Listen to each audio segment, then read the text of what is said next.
Okay. So non-stop talking, half-second beer break.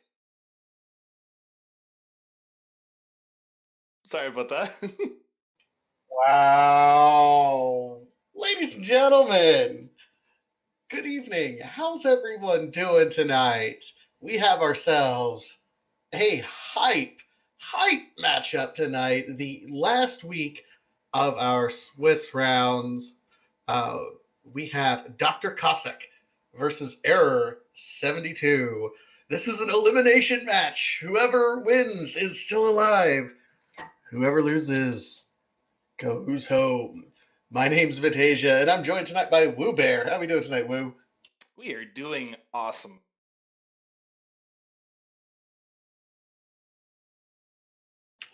Looks like we also have a Sid start. This is the second Sid start in a row I've seen. Sid's a nice start, IMO. Definitely one of my favorites. Sid Tella, I will take any day of the week. Just pure utility. Sid can pretty much handle anything on the overworld by himself. Falls off later, but for the overworld, he's and just he has a majestic beard. What's not to love? I mean, I don't know if I'd call it majestic. Um, Great storage utility, possibly, but yeah, but I honestly cannot believe both Error72 and Dr. Cossack, longtime runners of this game, seeing them both at 2-2 and knowing one of these guys will not advance at a minimum. That's a bit of a heartbreaker, but them's the rules of the tournament. So I hope everyone here get your fandoms on, cheering on either Dr. Cossack or Error72, or if you're just a fan of Great Rando, cheer them both on. I will be unbiased today and cheer on the great Rando with possibly a trolley objective behind package. Nothing too. Just a casual Scalus Kitty seed, typical. I think Poidrick rolled this one. I think. Okay. So it'll be slightly worse or better, but still fairly trolly.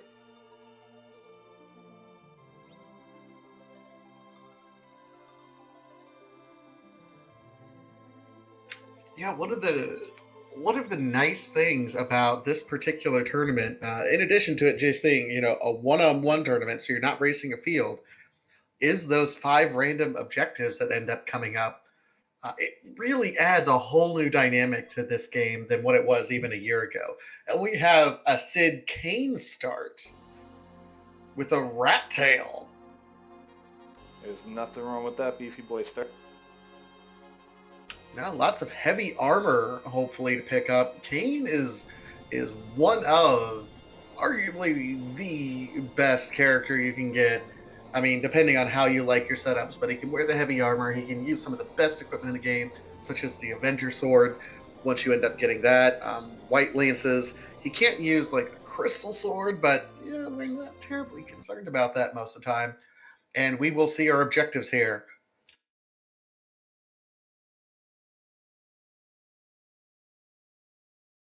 And yeah, I believe that the Dr. Cossack side, there was a bit of lag, so it will be synced up here in a second. Oh my god, this is the worst time for a sync. What's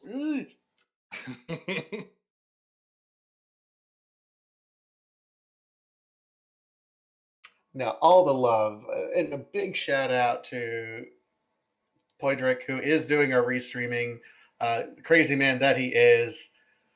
Thank you so much, Poidrick, for the restream. And then Gambit017 for also doing the tracking, making us look like experts on this end. Thank you so much to our crew behind the scenes. We love y'all.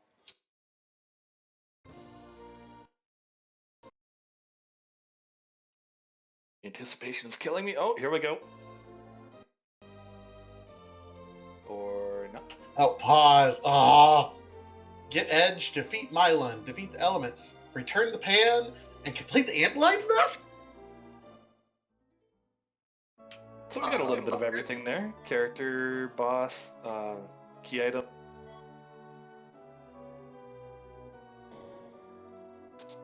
I mean, Antlion Cave is pretty much a gimme. It doesn't matter what the objectives are. And there's an Edward we will never, ever, ever, ever make use of. Ever. Ever.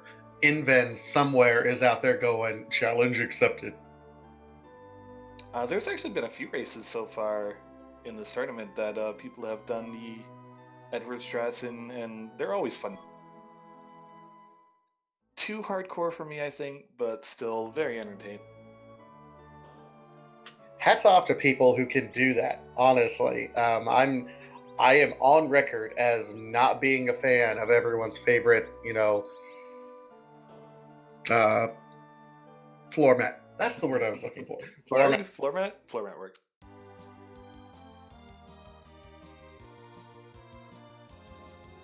I think Talon might challenge him for the best floor mat title, but he is certainly.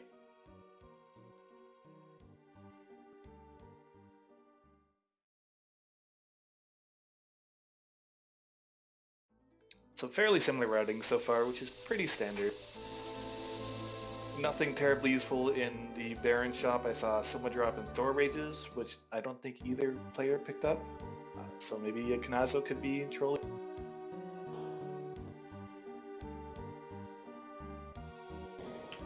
Picking up everything. They're kind of following similar paths at this point in time. And with that early decision to say, yeah, you're going to have to complete the Antline's Nest anyway, and it's already something that you do early. Would not blame these runners for just going ahead and knocking that out. Yeah, either that or Hobbs should be the next go-to for these runners here. Got a Ninja Hat though, got a Blizzard Spear, so Kane should be pretty much able to handle anything coming up. Absolutely. So there's already some discussion because we did see an early Rubicante, if you're feeling dirty, is sitting there in the Baron Inn. So that was not the Elements fight. That is a requirement. We don't know where the Elements is, so we have to hold on a second for that.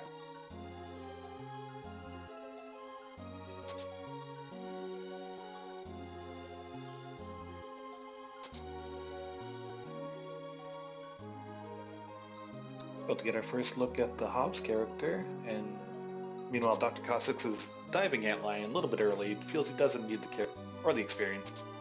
And it's a duplicate Kane, interesting. Worth. Total worth. I will take this heavy armored crew. I can see that you are a Kane fanboy. I am a little bit of a Kane fanboy. I fully admit to this, yes.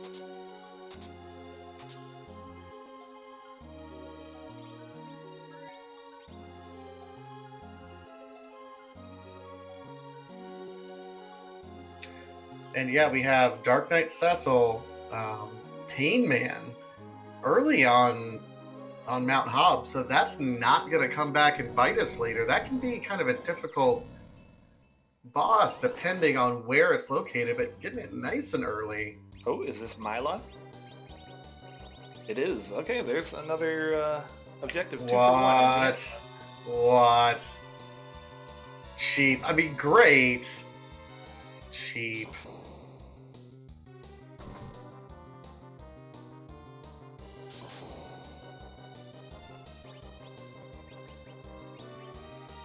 And because it's so early and in the Antlion Cave, of course, both runners are going to pick it up. So they'll both have 2 right away.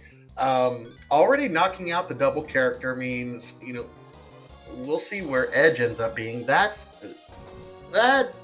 has potential to really pull us in some directions.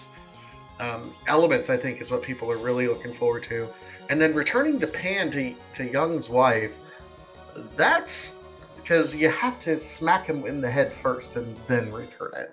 So that ought to be really interesting to see how deep down the rabbit hole we have to go to get that. Cossack made an interesting play there too. He actually used the Blizzard Spear and a Weight Spear as a reward, which is useful. But he actually used a Blizzard Spear as an item to help deal with some of the AoE, because there was a lot of enemies there. So he actually used it as an item for the Ace 2 to kill off multiple zombies, which is...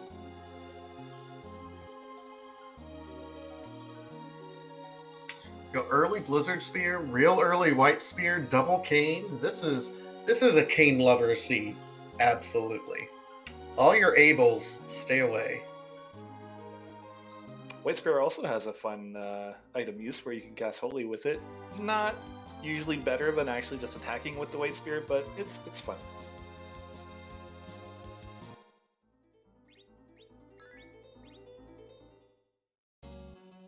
Okay, so people are talking about a Jet Seed already in chat, guys.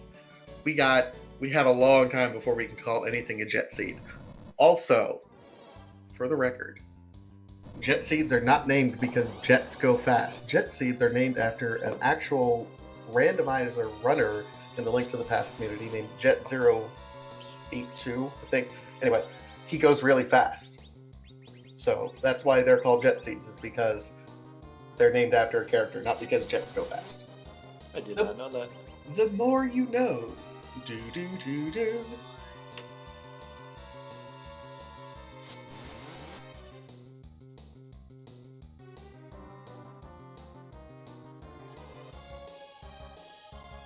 So Air about to get the good news that he has a fancy weapon. You might like to see a key item, but honestly, as your first one, getting a White Spear for your cane is probably a lot. Yeah, it's nice. I'll absolutely take it.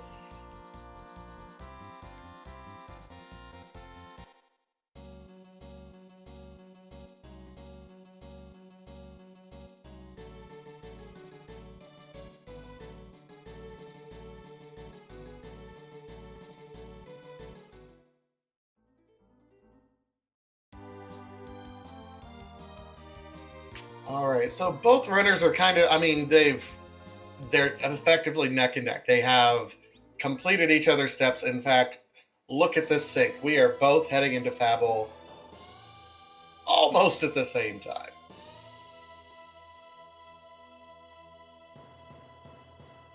And yes, to answer question in chat, if it is possible, Cain will always betray us all. And then steal our hearts in the process.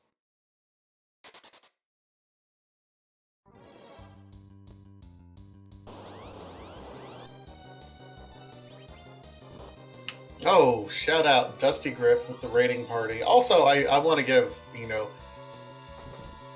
belated shout out to Invenerable, one of the preeminent scholars of our community, raided us early to get the party started. So I'd be remiss if I didn't acknowledge you at some point. Thank you. Yeah, pretty easy boss here. Nothing too scary with the Alchemam. Also, Thunderclaws, aka the best claws in the game, were for sale in the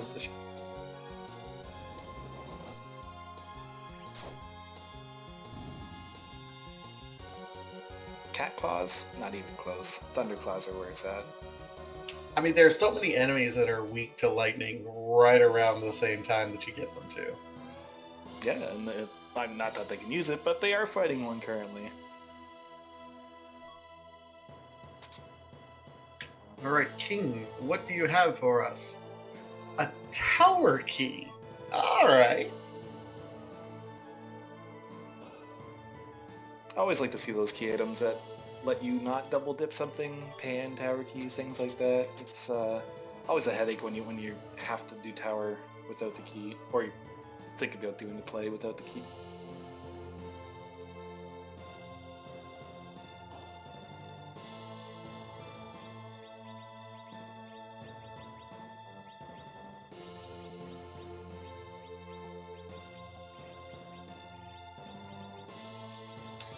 All right, so doing a little bit of item cleanup. We've gotten quite a bit of stuff. I mean, we got that crystal armor that was in the Antlion Cave. That will be good for quite a bit of gold. They sell for a ton of money, and that's all they're good for, guys.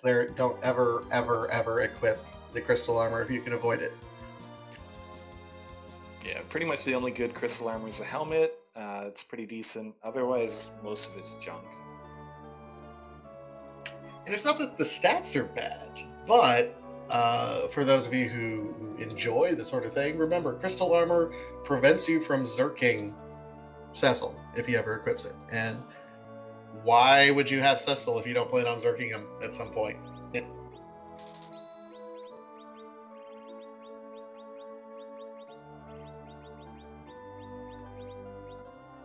Doing some general overworld checks. Gonna check out the items, see if we're blessed enough to already have some sirens. Checking things out. There is a poison axe for sale. However, you know, you got double canes at this point in time. You don't necessarily need it. And do have some star veils available for sale as well. Yeah, poison axe usually not worth it to buy. They're just way too expensive, unless of course you're just swimming in money and it's an upgrade. But at 45,000, I think it is, it's just way too expensive for this one. And chat is correcting me. Yes, if you have the Avenger sword, yes, Avenger overwrites all. But I'd rather put it on Kane. Not to mention, I think the Dragoon armor is just as good and not too hard to find, really. So, meh. I'd have to double check the numbers, but I think Crystal Armor has slightly higher magic defense. I want to say off the top of my head, I'm not sure why that sounds familiar, but either way, we do see Dr. Cossack making an interesting play. He's already going to go ahead and climb Mountward Deals. Now, this is interesting. This, I feel like, is going to be a play to try to find the elements. We still don't have another item. I mean, we will get an item up here, but it is 3 boss spots. If you're hunting for that elements, you could do worse than coming here right away. Oh, absolutely, especially with this new objective setup. This Mountward Deals play is a lot more valuable than it used to be. Not to mention sirens being a little bit more scarce than they used to be, so D-Machine is a lot more valuable now, so getting that Tella online, who's guaranteed to be in the seed somewhere, it's really... And Max Frost pointing out, yeah, we're still looking for a way underground. I mean, we have up here, we have Baron Inn that we still have to do yet, and then there's that unless we're starting to hunt for bosses for a D-Mist somewhere.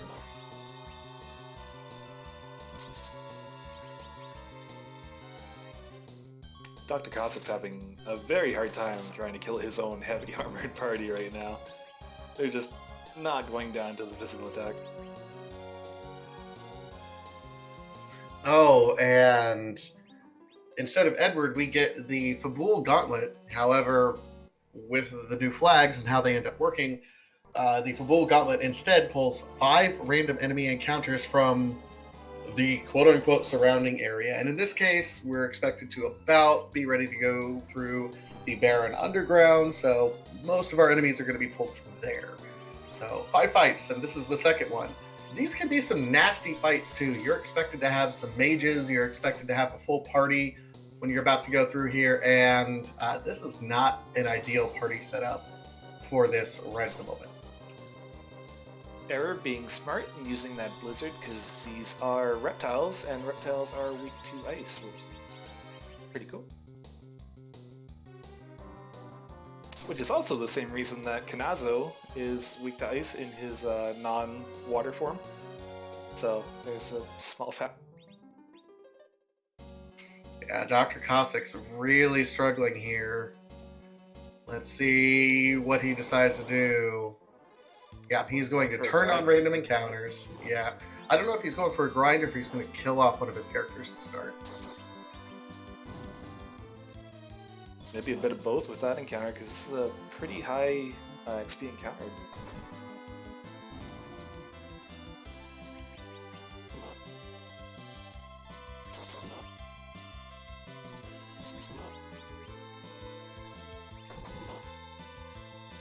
Meanwhile, Error is getting rewarded with a lot of experience from going for the Edward, which is always...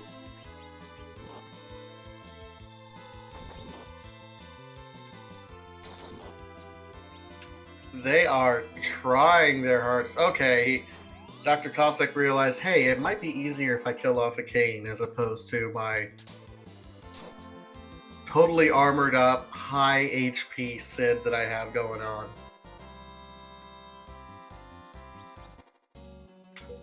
Bacon Pie, thank you for joining us. No, about the only thing that you've missed up to this point in time is that Mylan was the boss in the Antlion's Nest, and we are still looking for a way underground. That's about all you've missed.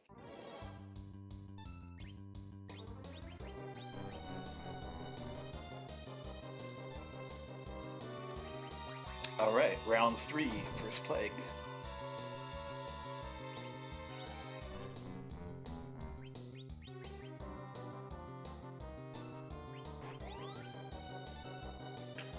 Man, Plague went fast on that refresh.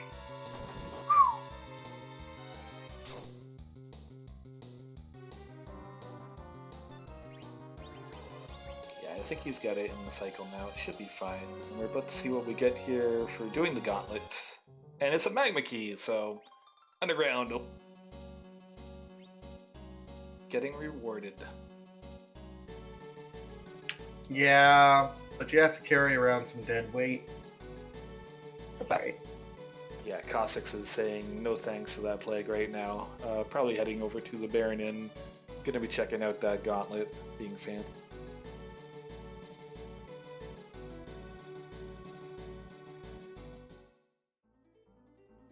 Now, I'm wondering, did we check at any point in time the Kaipo Inn? Or not the Kaipo Inn, the Sand Ruby spot? I don't think either of the runners have gone over near there yet. The only reason I ask is because we need an edge, and we can at least do a visual check over there to see, hey, am I looking for just another key item in order to be able to go and get edge? We already know where our duplicates are. We have double Ks. So it's got to be somewhere. Yeah, both these runners are pretty experienced. I have a feeling they'll be heading over there before going too crazy underground.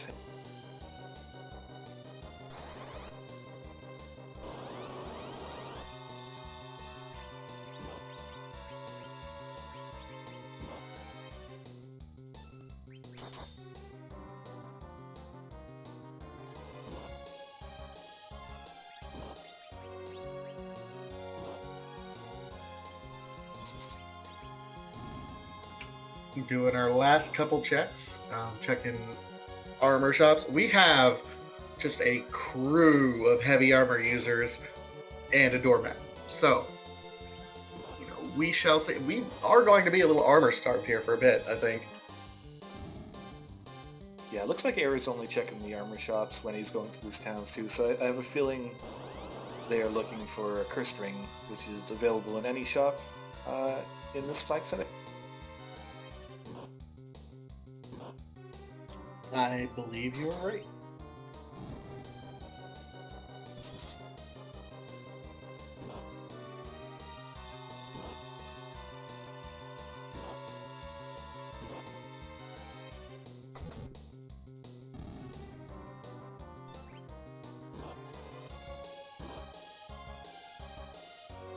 Yeah, and chat's mentioned it a couple times. Normally, this particular fight position for the Gauntlet doesn't award any experience. However, when it's the Fabul Gauntlet, sure does. Yeah, it's increased the value at certain spots. Like, for example, if you need experience and there's a Gauntlet on the moon, it gives you so much experience. You usually don't even have to do a grind after that. It's just really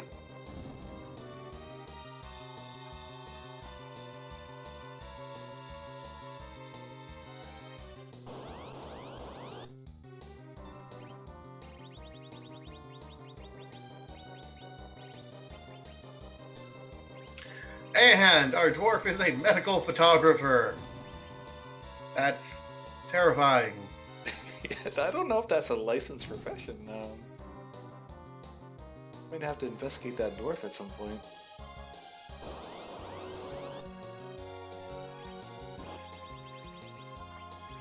I imagine the privacy laws for being a medical photographer would be pretty insane.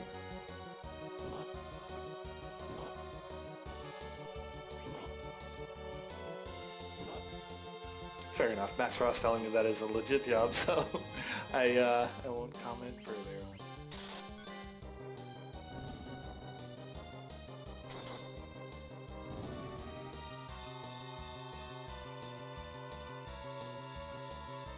That King just pumping out 2200 damage for a normal auto attack. Just real beefy, real.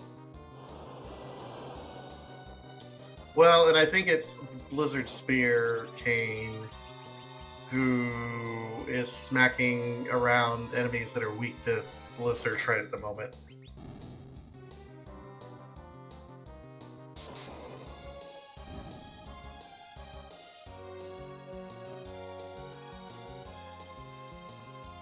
Alright, we're getting our first look at my personally dreaded.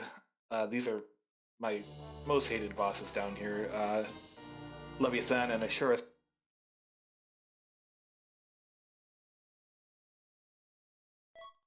I still think Leviathan is the hardest boss spot in the game, but it's just my opinion. He can be rough. He absolutely can be rough. It's a high physical attack spot. Like if you have an antlion there, that's more difficult than Z-Man. Honestly, I think.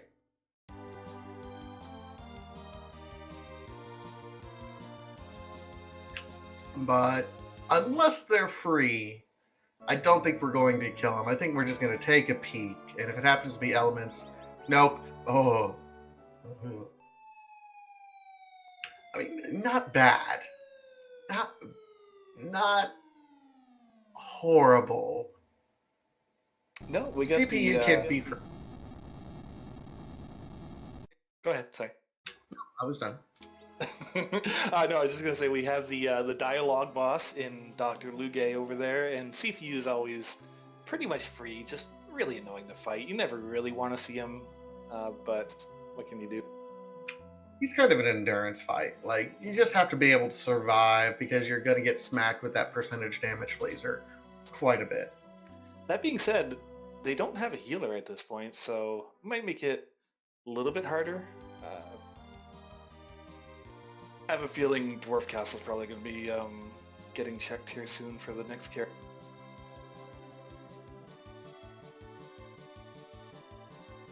Yeah, this is an interesting position. He's... Wait, what? He just wants to make me a liar. They can't hear us, we swear. So, Error is now going to give his best shot at this glorious, wonderful plague fight that's up here. He's got some more levels, though. He went through the Fabul Gauntlet before, so I think he's in a better spot. And I think he even has... Oh, wait, no, he's... What? What? Error. Error. Error, why? Nani? I guess he's Bonk. one of those first 3 chests on Ordeal.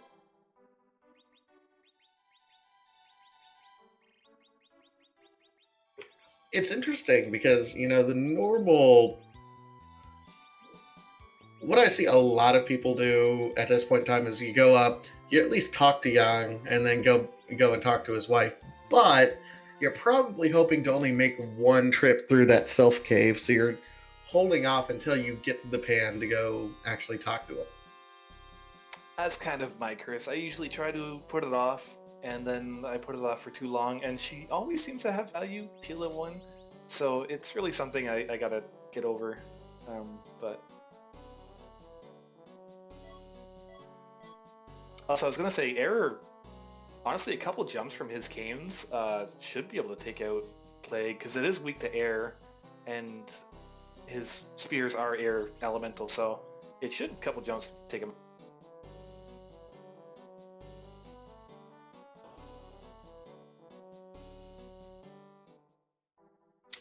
We do see Dr. Cossack going ahead and going to be doing the Sheila check, I believe.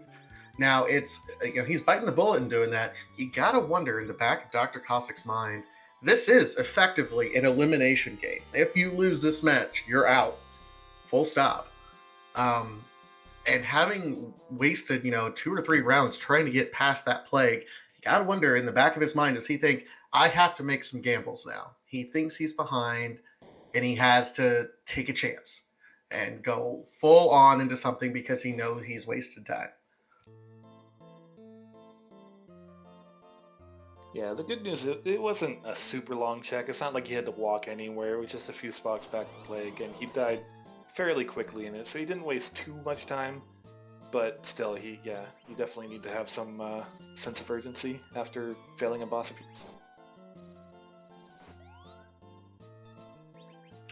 Antlion, that was rude. Smacked a level 5 Edward. Only had 60 HP for over 1,000. That's disrespectful. Yeah, Edward's just thinking, why am I even here? I'm level 5. What am I doing here, guy? You're wearing this fancy samurai armor. I got a bard outfit on.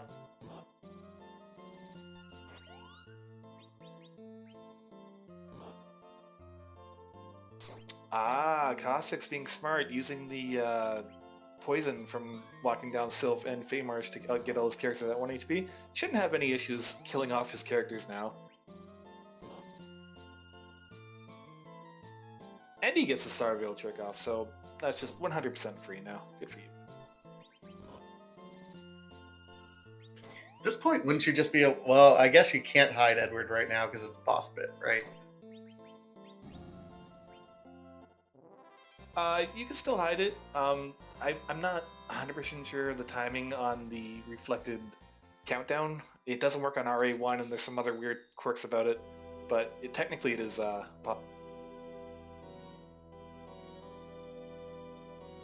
Alright, so Antlion goes down, Plague goes down, Revenge. Thank you. All of us, all over the world, say thank you for taking out that Plague. And we have Old Man Tella, because, we need a white mage, right? Hey, like I said earlier, I will take Tella 100% of the time. Just opens up so many more opportunities, and I believe both runners get a Soma drop. I've seen them in the shop as well, I believe at Baron. So that does get you a Meteor, which can be some sort of damage from him. Usually more than he typically.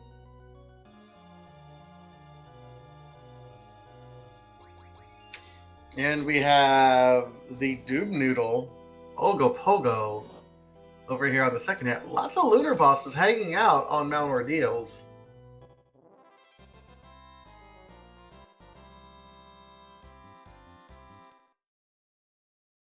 Yeah, if you are going to see him, not a terribly horrible place to see him, especially, again, without a white mage. So he should be able to clean this up, no problem.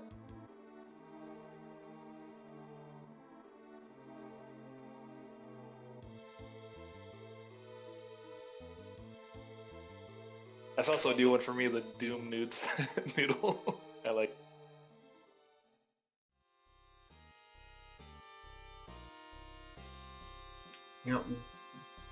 Does take him out. GG's Dr. Cossack.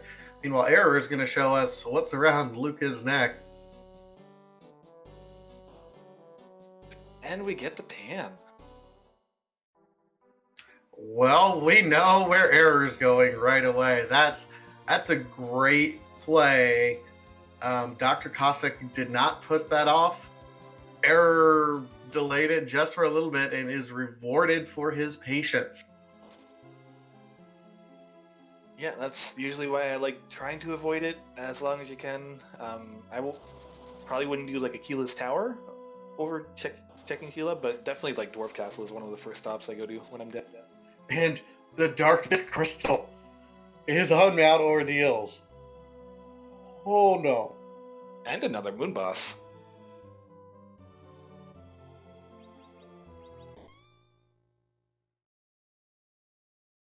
Yeah, as chat said, the D-Machine Care Package, pretty much exactly what it is.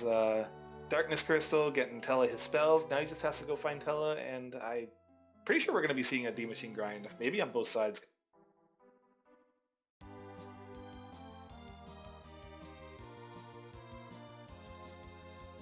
So we will only need to defeat the elements and to find Edge somewhere.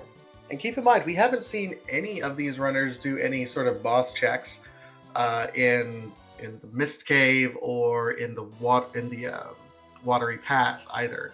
I mean, theoretically, elements could be there, but really, we're just looking for Edge and elements right now. Edge, we only have a handful of spots that's left. I mean, we're going up to the moon directly anyway, so that is an absolute possibility. Yeah, if Edge is on the moon, this is going to be potentially a very, very quick.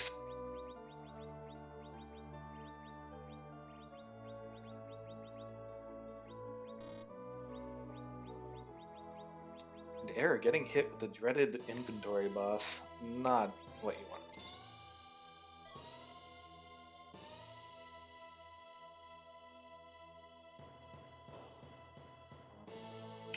Hook, there's another spot that I think if we're going to turn in pretty quickly. You got Hook and Pigtail actually, so you already got Rat Tail. Get those two turned in. Might get a Avenger or something fancy. You already have a White Spear, so really you're only looking for an Avenger sword at this. Get an Avenger, maybe hope to get some sort of item. But then turn around and turn in the Hook. Check the character that's there. You don't even necessarily need to pick him up, but check it, and if it's Edge, hey, you're good to go. The question is, do you take the time and be like, is that going to be an elements also hidden in there? Sure, why not? A Dragoon Spear. So what I said, Avenger is probably the only thing you're going to be looking for. Add Dragoon Spear to that list. Why? And because our gimped white mage Tella needs something, might as well give him a life staff. Yeah, he might cure for maybe 400 HP at that point. Yay. I have so much disrespect for Tella. I know, I need to respect my elders a little bit more. I get it, guys. But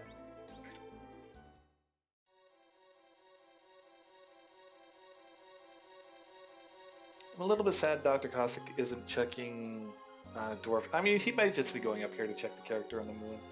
But Dwarf Castle is 2 bosses and a character check. And as we know, of course, being up here, at least in Pan. And we found our sirens that are in here. My god. So we have a grind ready to roll. Also, picking up that Dragoon Spear will make those dragons much quicker, too.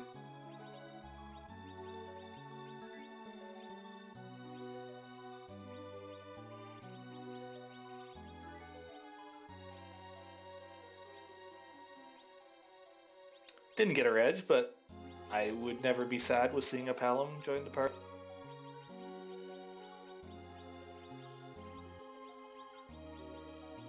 Also, great potential slingshot for a D machine grind if Dr. Cossack chooses that route. If he, I guess, does Dwarf.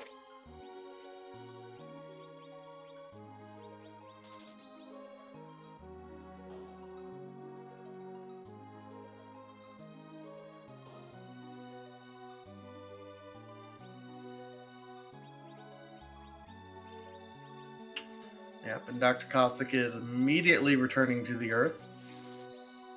And I think I saw a curse ring there for sale as well. No. Oh, yes, I did.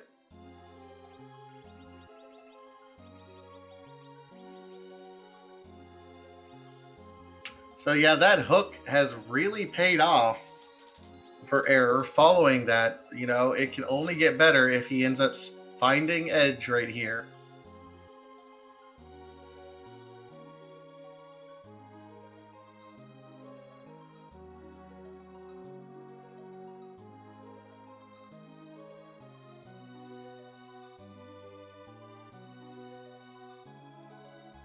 Yeah, Error's being smart as well, not even bothering looting anything. He's got his party. for the most part. I don't think he needs any items or anything like that, so he's just going right for the character check, see maybe what the boss is, and good.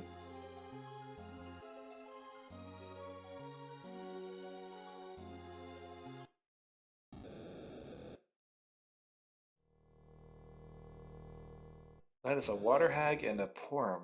Not really what you're looking for, but I guess porum helps with the white mage step.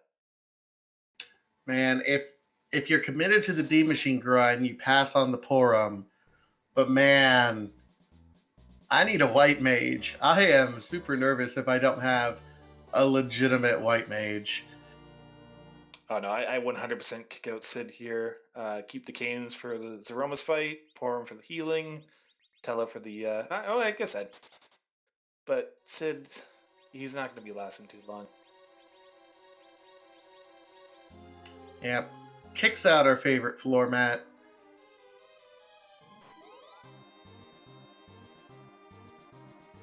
Interesting. Going to check the King Queen Evelyn spot. I like the check. I absolutely like the check. It's, you would rather know now, and since you're already halfway in here, check. This is routing for worst case scenario as opposed to routing for best case scenario. Yeah, it's not a very long check, especially if you leave the save point up top. And it's one of those checks where it's a minute to do, and if it is there, you pretty much just win right there. Like, it's hard, unless your opponent does the same big brain play, but it's hard to overcome something like.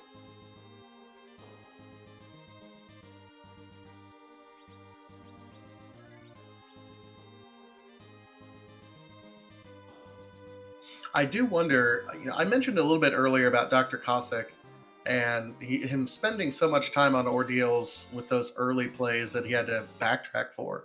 But I have to wonder what Error's mindset is going into it too. Again, in an elimination match, and it is not the boss that we need, so he's resetting out. In those elimination matches, do you gamble heavy, or do you make some of those more low percent plays knowing that, hey, if I don't win here, I'm out? Yeah, that's a tough question. I'm not too sure. It really depends, realistically, if you think you're quicker than your opponent or not, I suppose. If you feel like you're faster in general, it's probably better just to make the efficient plays and just, go for it. But I don't know if there's a proper answer.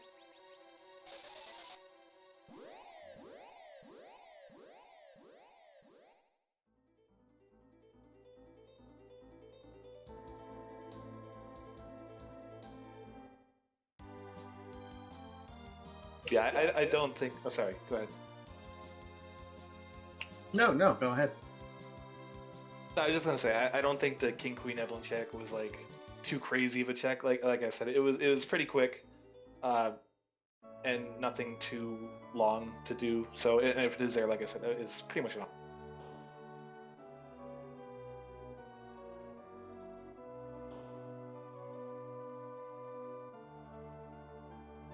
There's our edge. Oh my god. So we turned our get edge into a find sand ruby objective. I said it like 20 minutes ago. Someone go check that Kaipo spot. We haven't checked it yet. So can we maybe call him Bedge? No? Yes?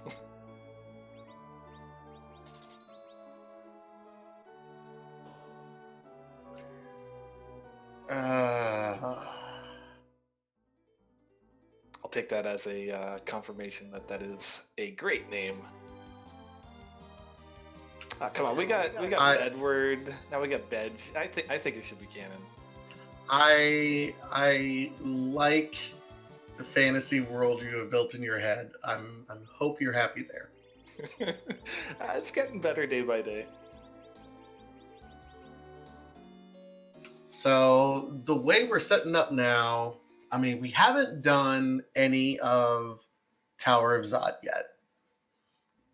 That's a strong possibility at this point in time.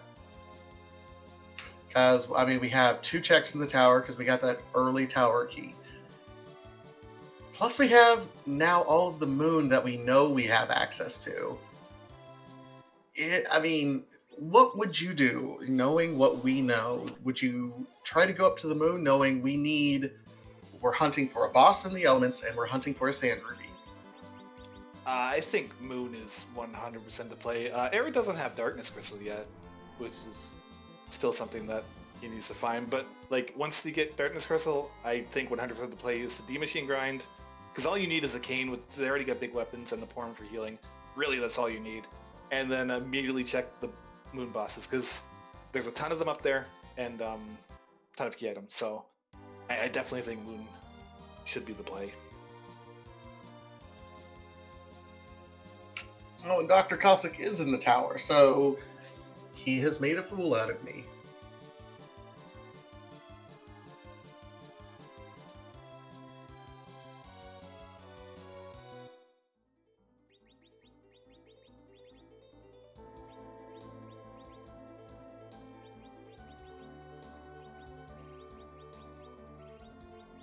And Error is starting his Ordeal's Climb, which will result in him getting his Darkness Crystal. It'll be interesting to see what he does afterwards, because I think, is in a little bit better position right now. Yeah, I do like the divergence. It's going to be interesting to see which one pays off here.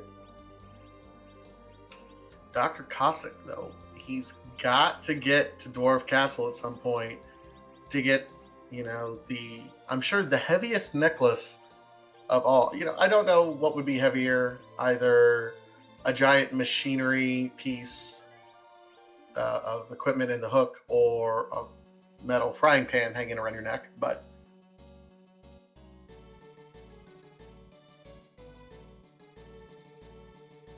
I guess Cossix didn't like what he saw up there. I didn't get to see what was at the top of the tower. Oh, the wall. Okay. Yeah, I guess he's not interested in fighting the wall at the top. Well, okay, he already has his key to the moon.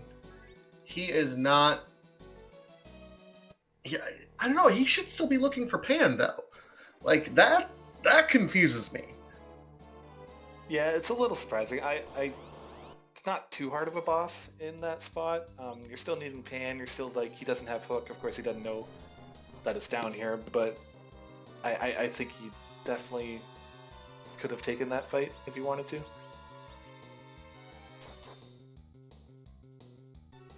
I mean, we know that it's not going to be much of anything, frankly. It's just surprising because, based on the knowledge that we have, I would say you would want to do that. Well, it could be Sand Ruby. And we get music. Awesome. And he's going right to it.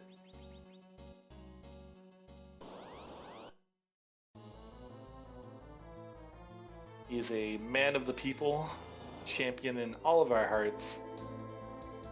No hesitation whatsoever. Right to the music.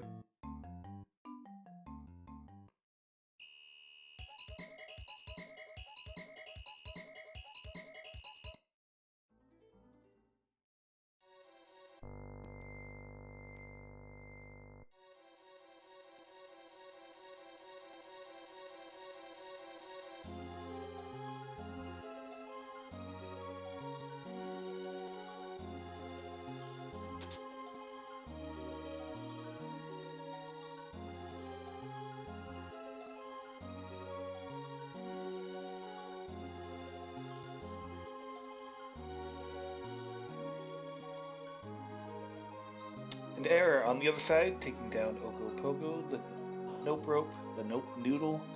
So should be getting his Darkness Crystal here any second. Electric Noodaloo, I like that as well.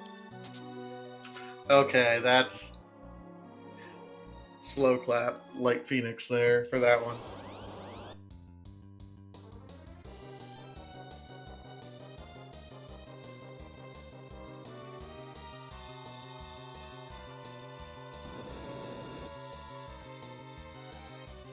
Is Ogopogo the only Canadian character in all of Final Fantasy? No, because clearly Barrett from Final Fantasy VII is Canadian. I mean, you can just tell in how pleasant of a personality he has. Plus, our organization is called Avalanche, and this very snowy thing, right?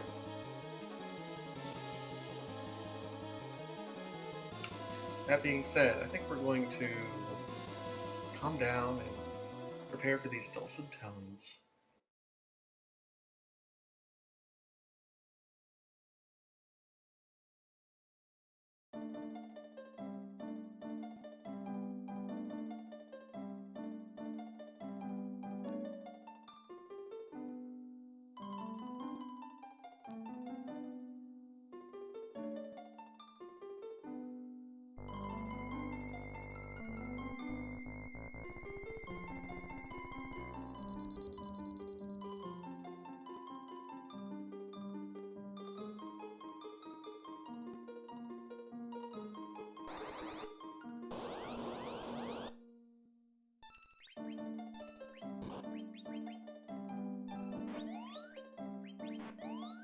Dr. Cossack finding the 2-for-1 down at the music, getting rewarded for his brave play.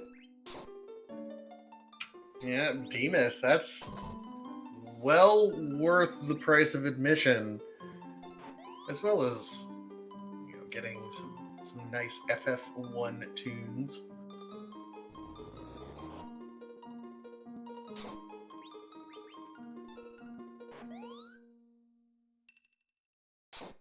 Error is just proving me to be wrong on all of the things and going straight up tower.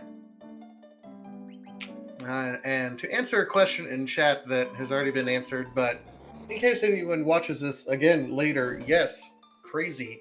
We do randomize the music that Edward plays. We also have another surprise for you a little bit later. If this is your first time watching any of the Final Fantasy IV Enterprise, we'll have some fun later. If you don't know what else we randomize.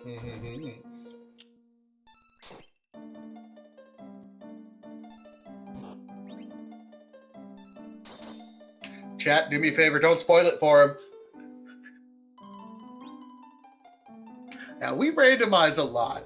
We're if it can be randomized, we will randomize it. The character palettes, the music from Edward that our wonderful team just puts a ton of effort into curating in the background, and then our super secret special sauce for later.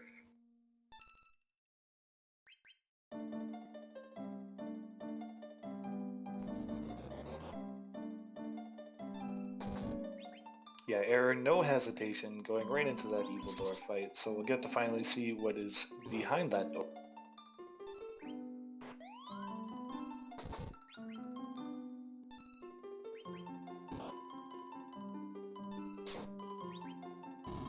Yeah, not even a hesitation here. Now, oh, and one shot in the back rotella because, we need 2 doormats.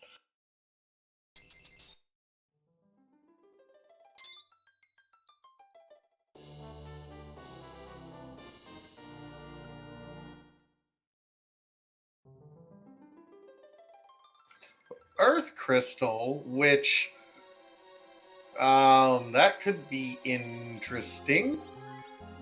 Unfortunately, Edge is not going to be up there. We know that the dupe is done and Edge is in the bed in Kaipo, but a couple boss spots up there, always great. And if you're looking for maybe a better character, Fusoya can be up there, a whole bunch of people. So it's always nice. I personally, I love Earth Crystal in these new objective-based flag sets. That's just me, maybe. Yeah, the problem is we know where to get Edge. We don't know where Elements is, so Elements could absolutely be up that Tower of Zot rabbit hole, and it could be beneficial for Dr. Cossack. That is kind of the only thing that would save him, though, because he still has not checked out Kaipo at all, so he does not know where that Edge is. He has not. Let's see. He doesn't know where the pan is, which we know is in Dwarf Castle from Luca.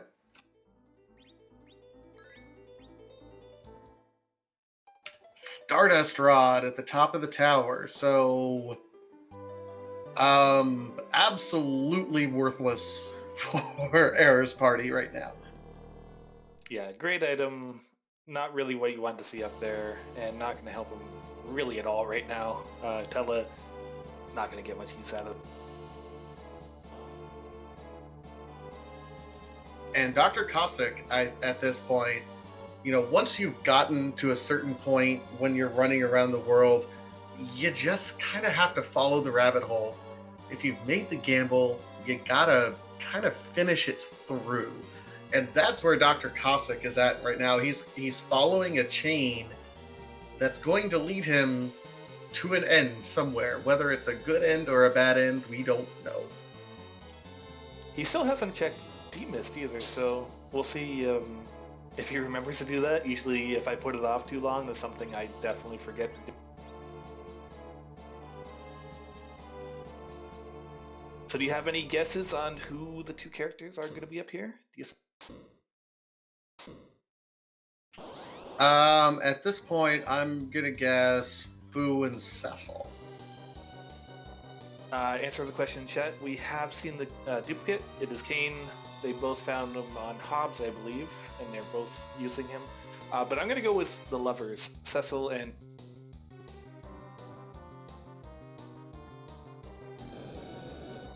Let's see, the only spots we haven't seen then, because we're missing a Cecil, a Rosa, and a Fu. And one more, aren't we? Yang, I believe. Yeah. Oh yeah, and Renee as well. Oh wow, okay, so let's see, we have one in Baron Castle, two from the Earth Crystal, and one in the Giant. Are we missing one? Package, right, okay.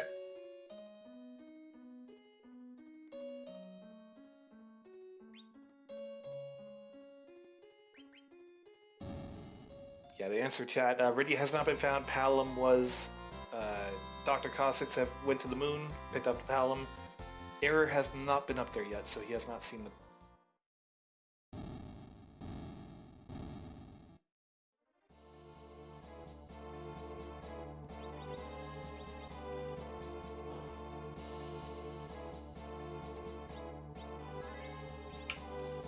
All right, get your guesses in chat. We're about there. What characters are we going to see in Zot? Everyone get your guesses in chat. Let's get some interaction. Let's have a conversation here between us, the commentators, and you, the viewers. Oh, I'm immediately wrong. Fu! I got one!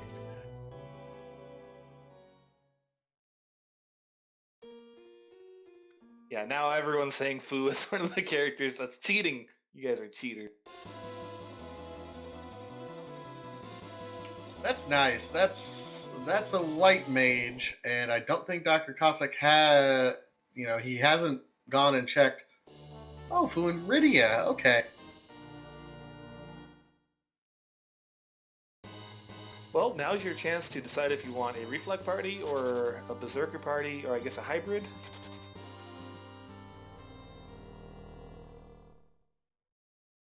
Yeah, I think I agree with that. I don't think I would have taken Rydia. Definitely drop Tella.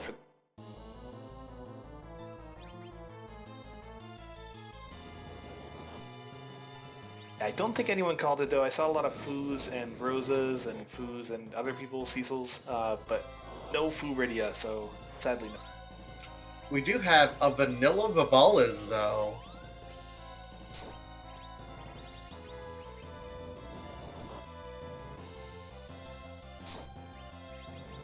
Yeah, you're not too disappointed to see that when you have several gangs just jumping around. Jumping around. Plus, you have a Fusoya with Nuke apparently loaded up and ready to go.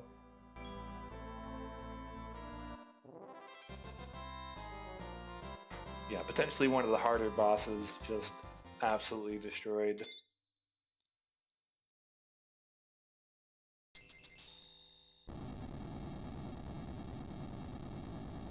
Zemtor, why do they pause during end animation? It has to do with just speeding things up. I mean, it saves some frames. That's what it comes down to. I know part of the other reason why people do it pauses the timer in game, so it doesn't actually count as time being passed, which is nothing in this, but it does. No sand ruby from that either. That entire chain that Dr. Cossack just did, seeming like a waste of time right now. Seeming like a waste of time. We've got that D-Mist. We're about to see what that is going to give.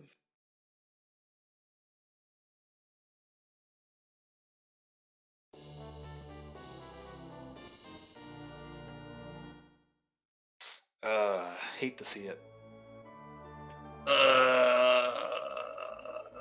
Well, I mean, Edge is going to be required, so you can throw it.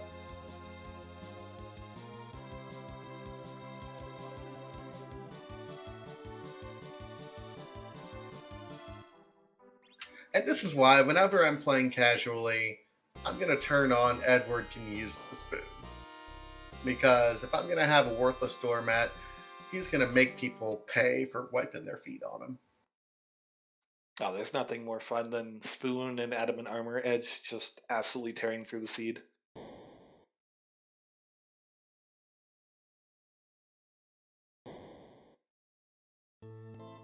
But to answer chat, we know where Edge is. Edge is the Sand Ruby in Kaiko taking a nap, right?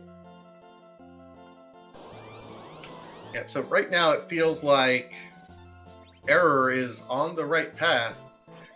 We are effectively just looking for an elements fight, and we are looking for the Sand Ruby at that point. So he's going to be checking the bosses and checking the items. I mean, if we can get a twofer, great. Yeah, expected. Yes, Grind going to be coming out here on Error's side. I was going to say, it's kind of unfortunate that you have to need a Sand Ruby and you're looking for elements, because that means that you're probably going to have to kill the bosses up here that aren't elements. Whereas if you were just looking for elements, you could probably just save Scum out of everything and just hope that he's up.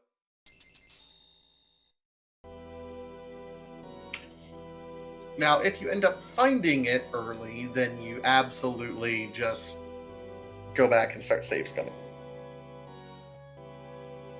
Yeah, so one of the other benefits of this new objective-based system is as soon as you're done all 5 objectives, you immediately get the crystal. So if you do that when you're on the moon, you got a short walk right down to Zero. Almost don't need pass, don't need to worry about anything like that. You just go right down and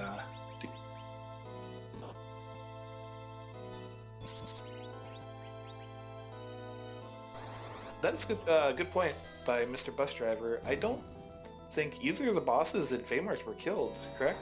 So that could potentially be value if Dr. Cossack's... It could.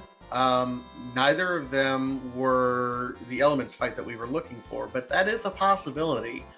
I don't recall. Let me see. It was Luge and CPU, as I recall. So the CPU at Asura is absolutely beatable. Fairly directly with the party setups and the levels we have already. As we hit the 1 hour mark. Yeah, Luge, typically pretty easy boss, but in that spot, it's going to hit you really, really hard. But if you can get him into the second phase, you can reflect basically everything he does, lasers and all those laser beams and such. You can reflect all of it, so it 100% free if you can get to the second.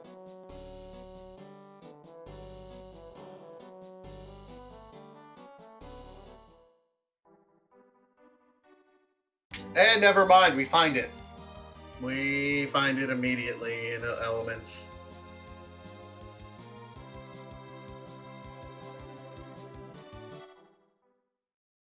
So yeah, now if this has Sand Ruby behind it, is not gonna be looking good for Dr. Costa. It's gonna be quite a quick seed. We got a Zerked Kane, and they're doing work, but and oops. Yeah, pal, I'm thinking maybe this fight's too easy. Maybe I'll heal up elements a little bit. Definitely don't want to hit him with Ice 3, sadly.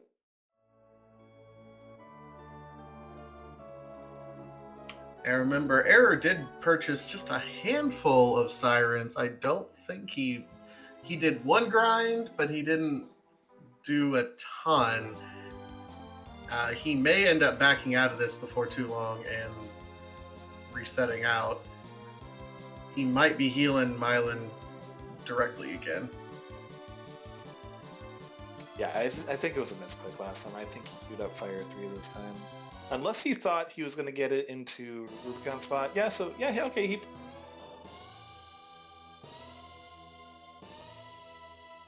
I think he just underestimated how much HP is in this spot.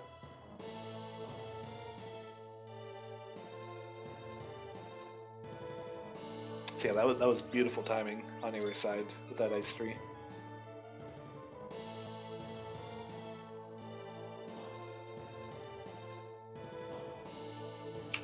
Alright, Cossack turning in that pan, so officially completing that fourth objective.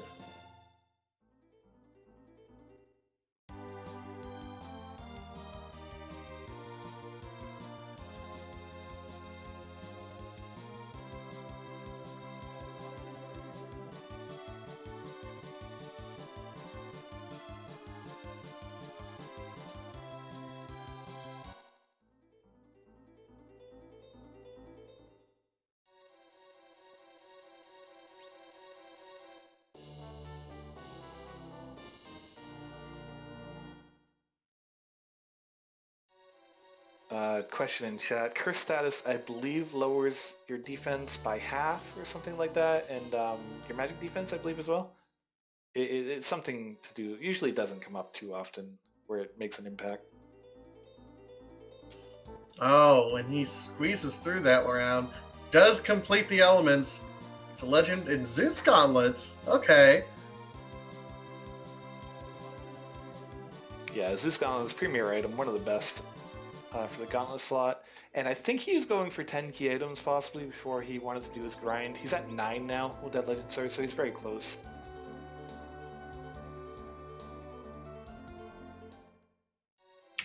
Meanwhile, Cossack actually does have those 10. So he is now diving in to peep the character that's down here in Ebling Cave. Now we know it's a Porum, so he's going to be disappointed. We'll see if he continues on to check characters, but he's also in a position where he can buy, buy those sirens. Ooh, we got a Karate Man.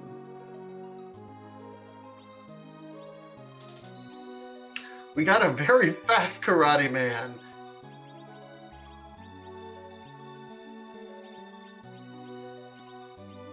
Yeah, he is taking no prisoners on that side, just slaughtering the poor twins and Tella.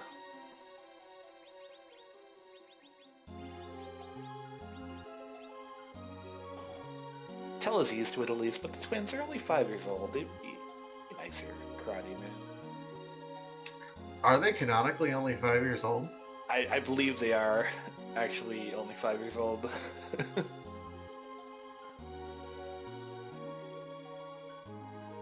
Even Tella, who's like the old man of the seed, I think he's like in his 40s or something like that, or 50s, I can't remember, but I guess the Japanese have a very interesting idea on age over there.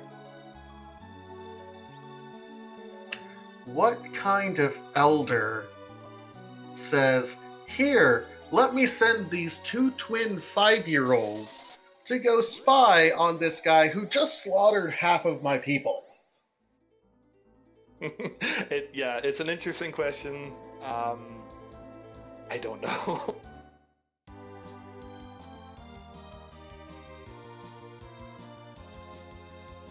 Yeah, so Tella in the wiki is 60, but still, when you look at his character, he looks a lot older than a spry 60.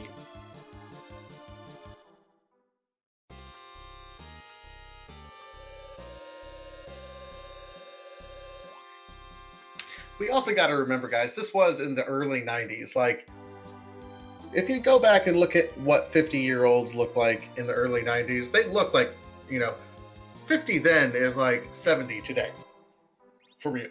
Like, if you're 50 now, you can still, I mean, there are some very attractive 50-year-old celebrities. There were not a ton of 50-year-old attractive celebrities back in the 90s. Yeah, he's had a hard life.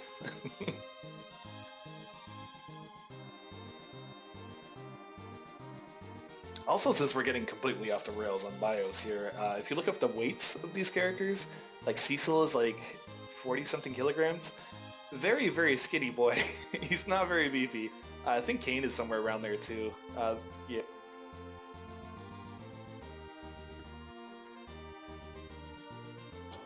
Ogo Light. So this isn't like Doom Noodle. This is like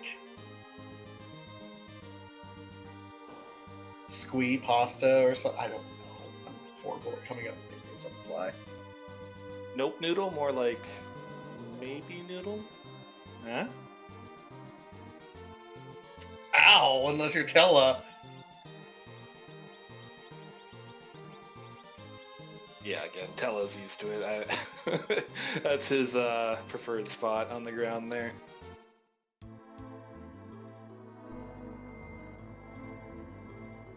How old is Fusoya? As old as Betty White.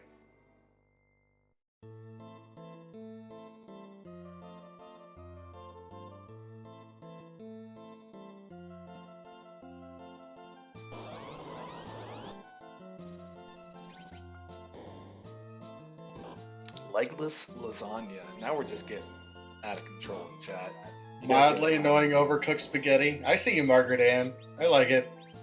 I like it.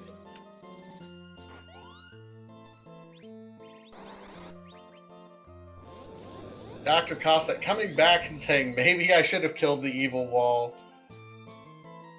Yeah, not going to be thrilled with the reward, unfortunately, but at least he can... Well, I guess Ari has Palom now, but yeah, the Stardust Rod is going to be going right on one of his characters. Also, to answer question in chat, Tella does lose stats in this.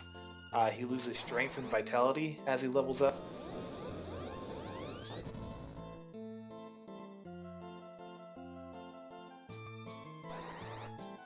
He does still gain agility very, very slowly, but that still confused me. Yeah, common thing. People think that he loses agility as well, but no, he gains it. Not very fast, but it's there. So you gotta still be careful if he's getting experience and you're trying to use him as an anchor.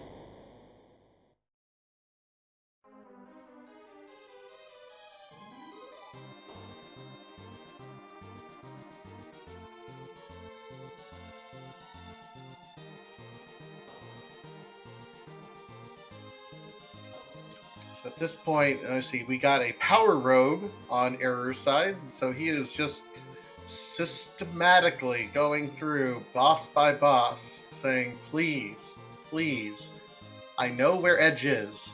Please just give me the Sand Ruby. And there's still some spots back on Earth what it can be. Keep in mind, Error has not done any of the Earth Crystal, like, rabbit hole that Dr. Cossack already has. If he gets stuck up here, it's possible. He does have the Twin Harp. He could be going through the Twin Harp and then going through to get the Earth Crystal and following that chain of events as well, if it's not on the moon. So one thing I always tell people in these 1v1 sort of randomizer races, it is not just about what you do to run your race. It's as much about what your opponent doesn't do. So yes, we saw Dr. Cossack waste quite a bit of time going down that rabbit hole, but if Error is in a position where he has to do something similar, or he decides to do something similar, it's anyone's game at that point. Yeah, but being in his position, knowing what we know, Cossack really needs to really hope Fate March bosses gives him value. Otherwise, it's going to be an uphill battle. No, absolutely. And I think that would be the best case scenario for Dr. Cossack, is if the Fate March bosses were there. He seems to be kind of full committing to clearing out the Earth. He hasn't really gone back up to the moon, which is fine.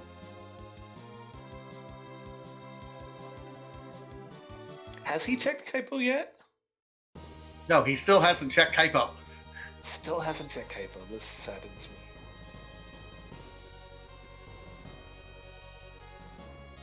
And now he's going to the moon.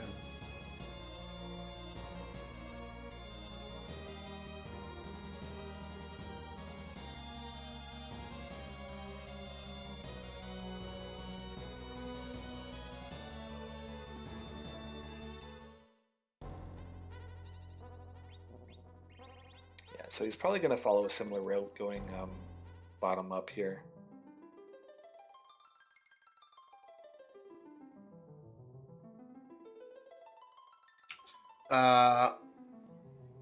Possumorpheus. Moonsparkle means we know Wyvern Waterfall. Possibly. I don't know if we've hit all the moon bosses yet. Let's see what we are rewarded with. Hey, an Avenger! I mean, it's nice. Yeah, I'll take Avengers all day long, but I think we haven't seen D-Lunars as well, so 50-50 on that waterfall. Right, okay.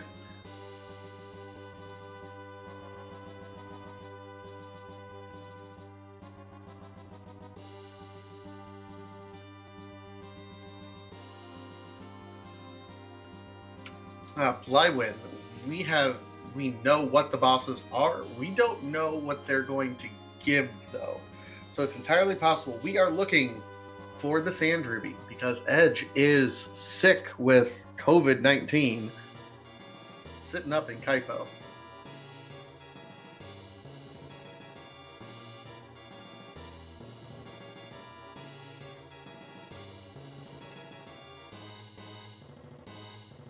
Yeah, poor Air is still sitting on 9 Kiems as well. I really think he was looking for that 10th before he started his grind.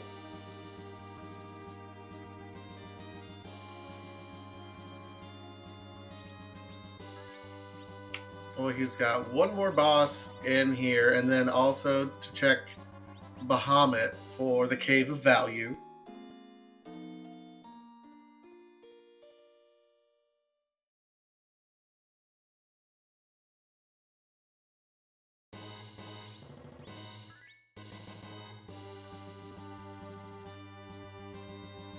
No, it's not COVID-19. It's Kaipo-19. Okay. I apologize. I want to let everyone know that I am not a medical professional, so when I use those scientific terms, it is done so from a place of ignorance. So forgive me if I mix up my terminology. It is Kaipo-19. Okay. Yeah, so the one good thing Dr. Cossack has got going for there's our so Myford was at Waterfall. There you go, D-Lunar's fan. The one good thing about Dr. Cossack's doing the same moon play is he does have Fu at least, so he will have a little bit of extra power compared to when Error ran.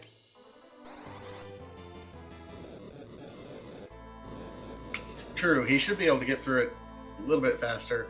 And this is going to be a rough D-Lunar fight because it's this fire can hurt after a while, and he does not have. I mean, his party is not terribly beefy right now. Still relying on Atella. That is the nice thing about Dr. Cossack. He is in a much better spot party-wise to be able to deal with it. Yeah, those viruses hurt pretty much anywhere.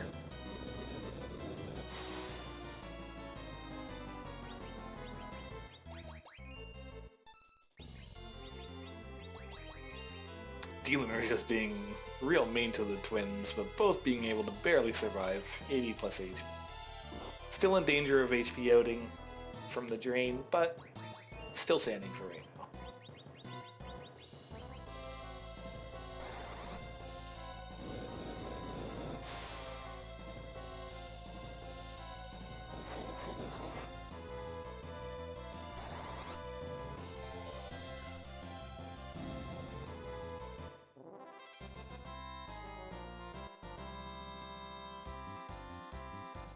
Both runners getting through their respective bosses, no problem. There's package, not really what you wanted to see. But that is his 10th item. That is his 10th key item, and perfectly lines up going to Bahamut Cave, where there are Golden Dragons, Golden Right.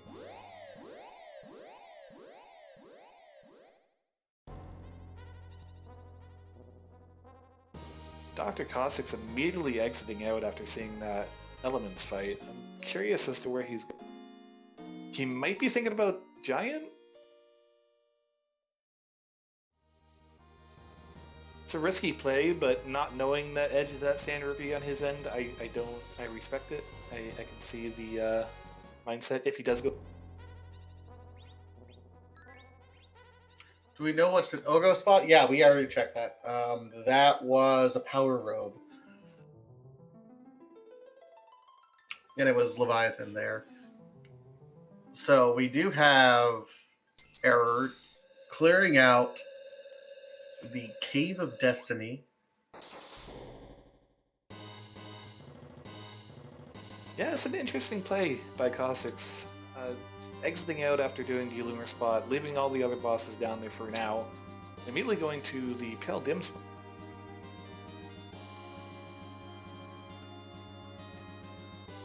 Oh, and we have Dolls at Bahamut.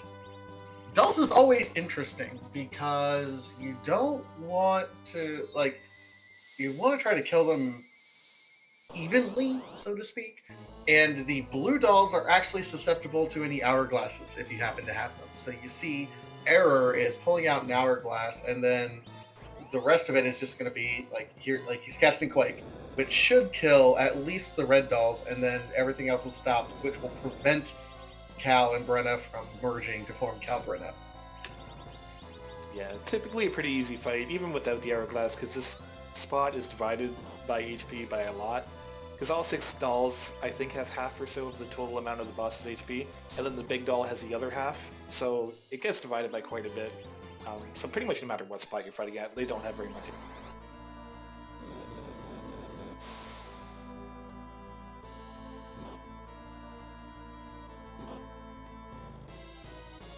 Yeah, that was it. It was pretty quick. It's already over. Is this it? Is this the Sand Ruby? Nope. Alright, that's probably the best case scenario for Dr. Cossacks, which is cool. I wonder if he opens the Coco shop, because there is some really, really, really good gear down there, and you're going to have a ton of money after doing these King Rave.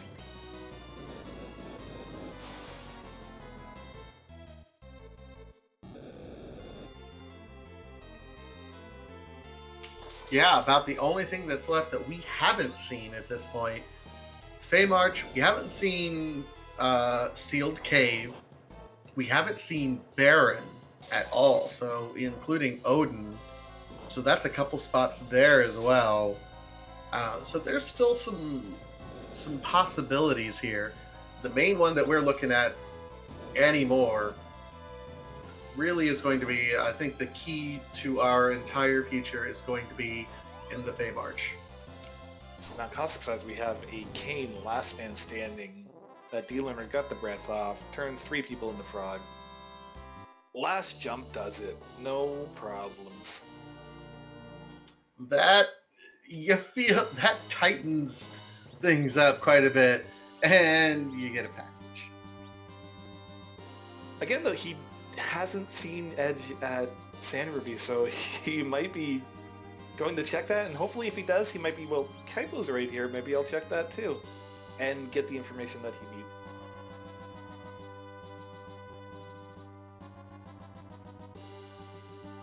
That might be why we saw Cossack back out, because Error is searching for the Sand Ruby.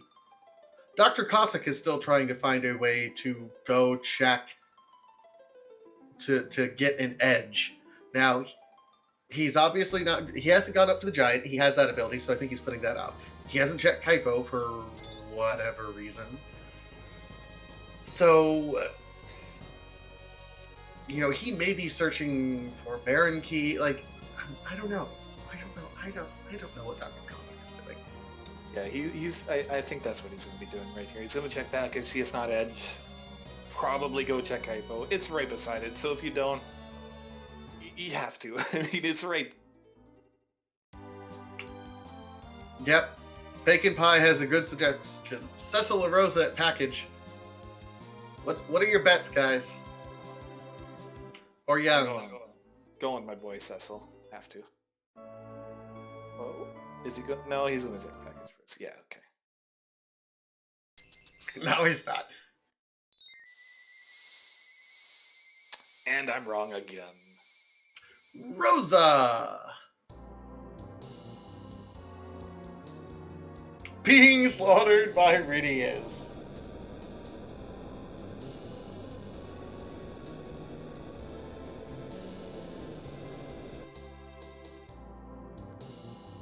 And yes, D2 Gibbs, we know Edge is in the bed in Kaipo. Unfortunately, Dr. Cossack hasn't checked that yet. Error has that information, so he is just searching for Sand Ruby anywhere he can find it right now.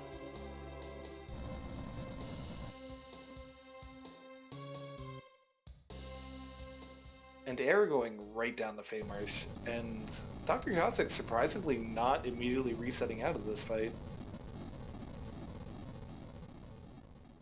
He may be thinking,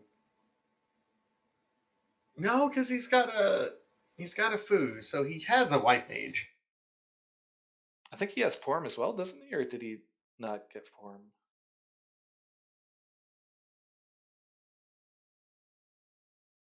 I lost track at this point. Either way, Fu, plenty white mage for Zero Miss. But all right, so we see Error on his way.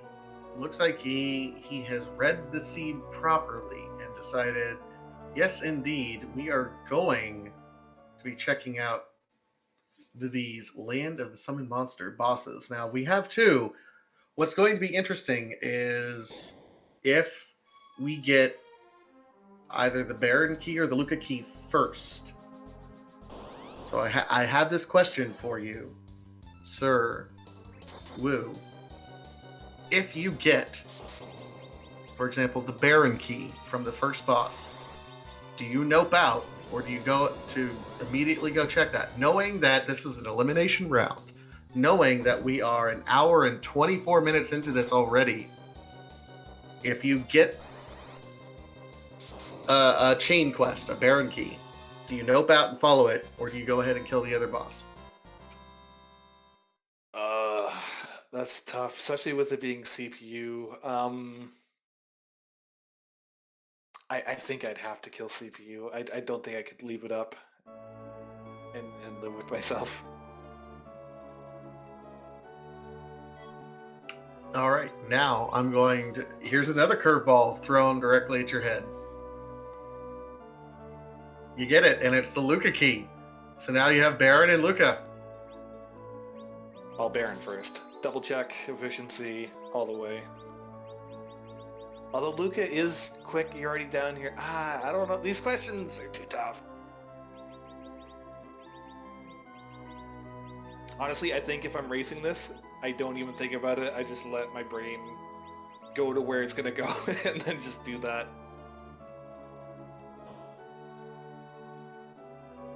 See, and this is why I ask these questions. Because if you ask these questions now, and you think about them now, when you're in the race, you will react that way.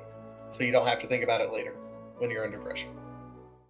Dr. Cossack's finally seeing Edge, taking his nap, a little bit sick under the weather.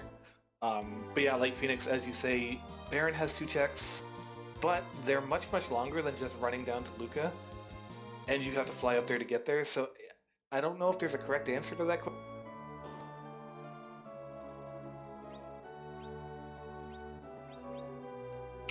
All right, so Lugae's dead. There's Baron. Yeah. We'll see. What does Error do? It looks like he's running to the save point. I don't see an immediate exit, so probably CPU going to be dying.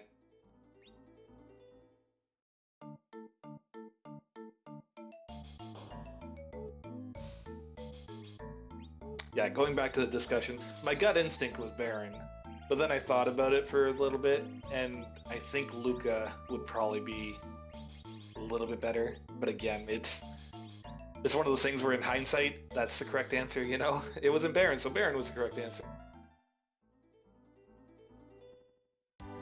Yeah, and I'm not even sure statistically like there is a right answer because it's 2 checks versus 1, but less flying time, and you can check it and then reset out. So it's like routing for worst case scenario or routing for best case scenario. Yeah, like Luca, you're not fighting a boss. You're just walking down there, checking the item, boom, done. Baron Key, you have to go through a cutscene and 2 bosses just to do the throne room, and then the underground, whatever Odin spot, is another walk. It's tricky. But like Treno and KSA and like said and like I said, the right answer is the one that has the Sand Ruby. It's one of those things after the fact. Okay, that was the best answer.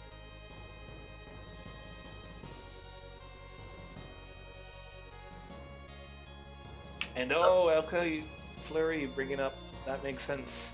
Dr. Cossack didn't have tents or cabins, so that is why he exited after the fights down there. That makes more sense. And he's going right back to the moon. Meanwhile, they have a life staff. Ladies and gentlemen, we're going to Baron. That was a waste of time. That narrows down our answers to that question. Thank you, Treno. I appreciate it.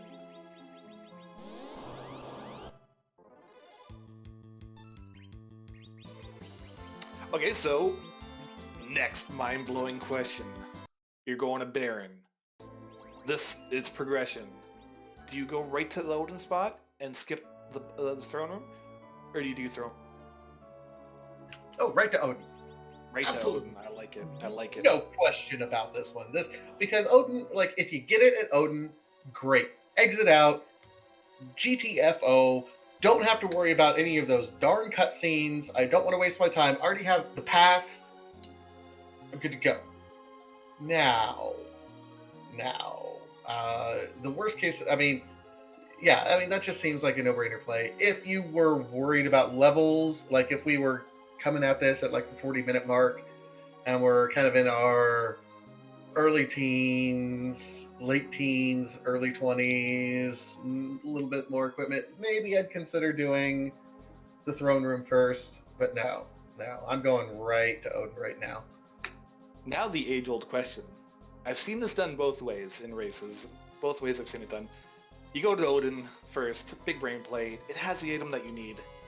Do you walk out all the way out of Watery Passage because you can't exit, or do you just finish off Throne Room and just exit that way? Oh, I'll walk out. I think that's the correct answer as well, but I've seen people complete the rest of the Baron and just leave, which was interesting, but... Well, and you have Palom, so you can... And I don't know if I've actually ever done this, but can you just warp out, like, room by room by room? I don't... I want to say no, but to be fair, I've never tried it, so that might be something I'm going to have to try tonight, just out of curiosity.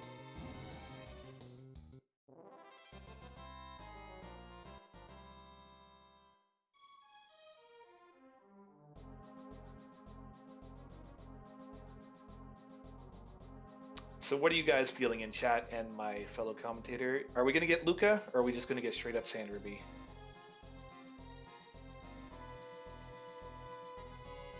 I feel like,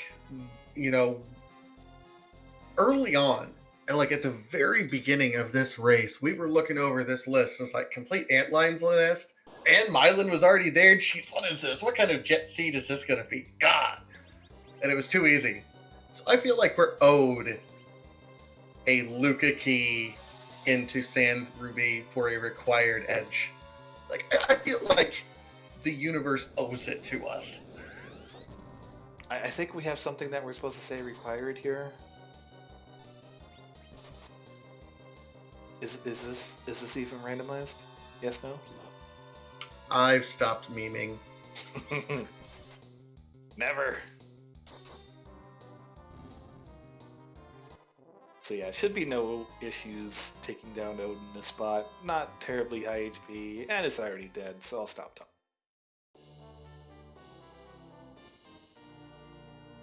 All right, drum roll. Luca Key or Crystal Ring. That means we're getting Luca into Sand Ruby.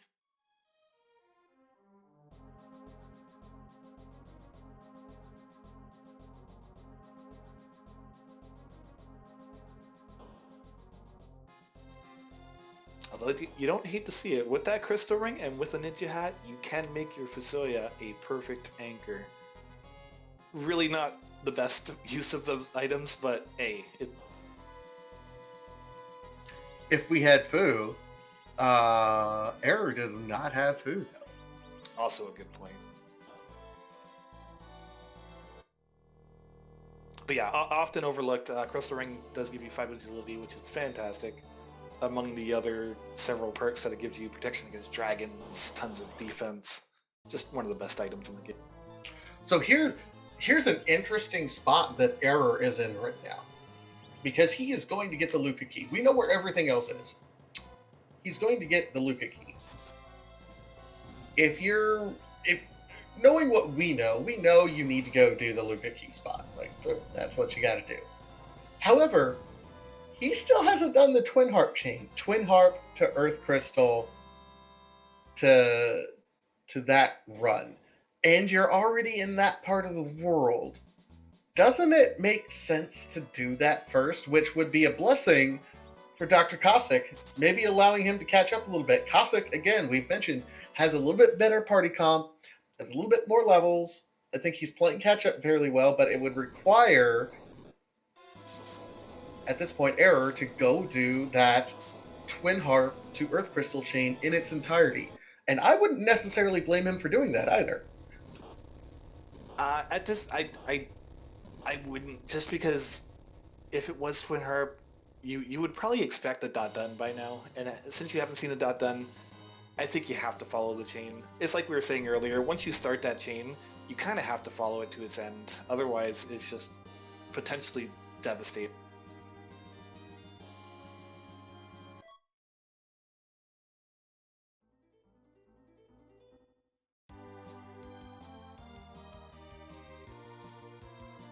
Yeah, but there's that Luca Key. I think the worst part that both of these runners are experiencing right now, and you are absolutely right, Error is following that chain to the ends of the earth, which is fine, perfect. This is an elimination match. Again, these runners are both 2-2. You have to be at least 3-2 to make it to the elimination round. If you lose this, you're out. It's an hour 34 right now. Neither runner has seen a dot done. What kind of pressure do you think these two are feeling right now? Get inside their head. What is going through their mind? Oh, they're definitely sweating, butts clenched. They're staring at the Speedrun Live channel, just looking for that dot done, hoping it doesn't.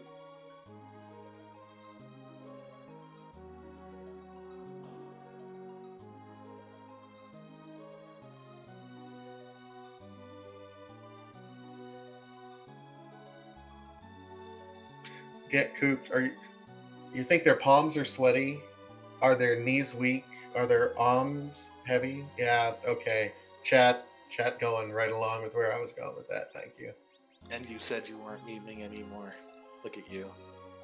That's not memeing. That is quoting just an amazing lyricist. That's not memes. Quoting a meme? Shush you.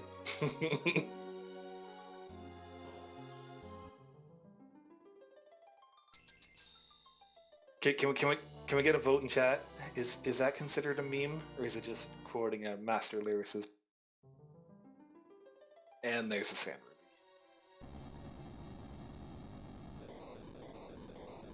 Ruby. There's no way you pick up Edge right now, right? Oh, There's no. God, no. You might take his stuff. I mean, bandana's great, black belt's great. Yeah, like I said a while back at this point, you're good with the 2 canes and a Porum. That's really all you need. They got a Dragoon Spear and a White Spear. Berserk them both. It might take a little bit longer than an overpowered Reflect party, but that's all you need. Just boop. I think the only thing that would give me like half a pause right now is Porum not having 2,000 health. Just knowing that a bad Z-Man roll on a Big Bang will knock her out. But if you equip her with the Crystal Ring, and I think we got a White Robe at some point as well, should be fine, but I'm still a little bit nervous. Yeah, I don't know the exact numbers. Other players are better at that stuff, but with Crystal Ring and White Robe, you should be safe unless it's a really, really unlucky.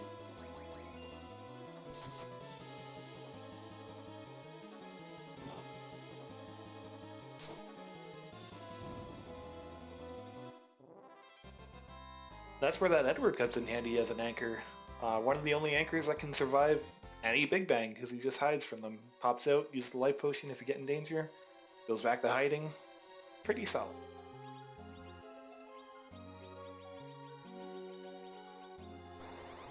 And now the most annoying part of having to do this cave, the walkout.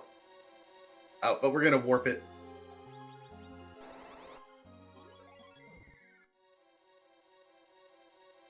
Yeah, you almost hate seeing value down here because it's like, I gotta warp out of here 3,700 times now. You can't just reset.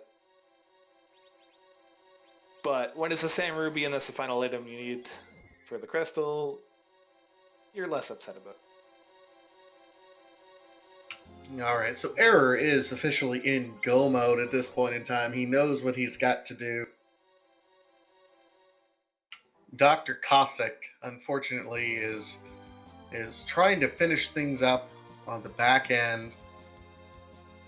It does look like, actually, now that I'm looking at it, Drcossack might have a better like overall party comp that's better, just because I hate Tella. But I think Error is actually at a higher level right now. Oh yeah, Cossack's party definitely is better, but when you're 5-6 bosses behind at this point, yeah, it's gonna be a tough one to catch up.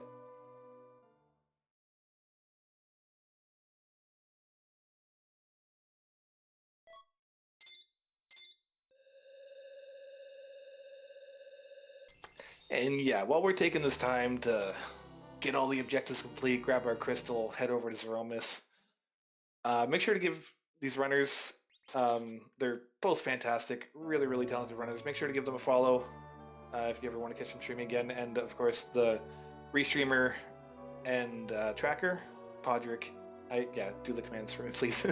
Podrick and Gambit, they're awesome people, especially Podrick. He's been putting in so much work in this tournament. He is staying up way later than he should right now, so everyone give him some love, especially.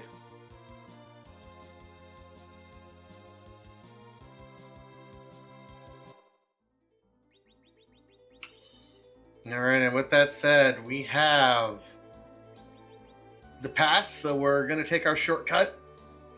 For those of you who are unfamiliar, the pass that you get in the original game that takes you to the spot that you effectively get a lap dance, because we didn't have ratings for video games back in the early 90s. Scandalous. But we decided to give it a use here in the free enterprise community. So instead, we wanted to create a shortcut to the moon that is, in a dancer's lounge. So instead of going to get a lap dance, we take you right to the end of the game. So yeah, everyone, please get your flags out. And we, of course, have the fabled quote, the one saying left in this game, if you would like to take that. Whose butt we gonna kick today? Perfect. Beautiful.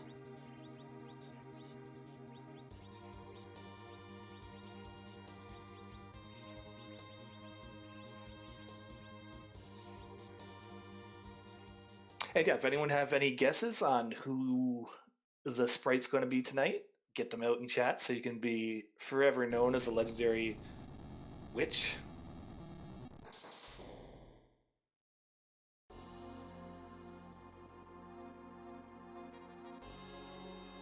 Oh yeah, so for the newcomers, for the one last thing that we randomized,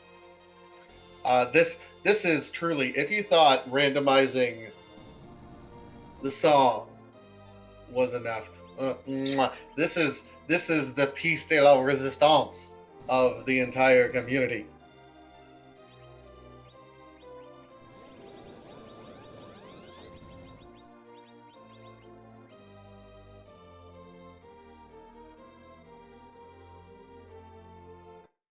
Yeah, Scalakitty and I believe a few other members of the community, especially Scalakitty though, puts in so much work on these sprites.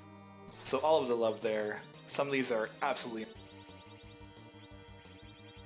And I think this is from Breath of Fire? Hydromus, yep. As Suikoden? Suikoden too? Okay.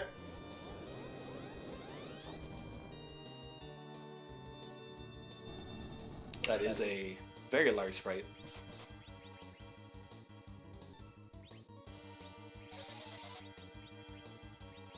Yeah, this one is a large sprite. It's absolutely amazing. Now, of course, none of the actions actually change. We just like to have fun with whose butt we're kicking.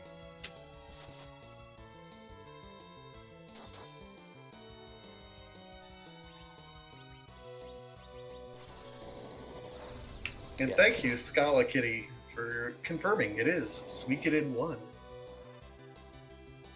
When I was growing up, I always called it Suikoden until I saw it at a race at a GDQ. I was like, oh, I've been saying it wrong my entire life. Like 90% of the words that are in any RPG from the SNES era, I then see someone pronounce it live and go, I've been pronouncing it wrong my whole life. Like, how many people said Marley instead of Marl? Oh, I definitely said Marley. And I'll still say Marley because it's a superior name, damn it.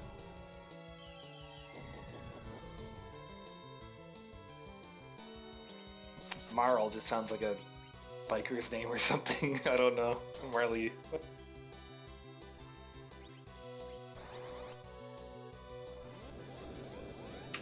Just one example. Just one example. It is all over the place.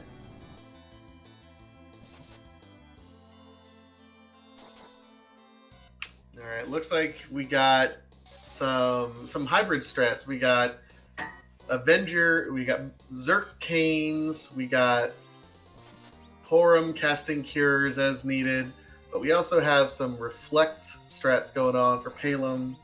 Just a little bit of hybrid strats going on. Yeah, pretty much the best thing you can do with this party.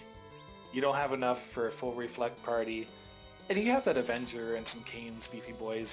Why not use it, right? So, Palom throwing in some extra nukes for a little bit of more damage should be pretty rudimentary, unless he gets hit by a very big. But it should be a pretty simple fight.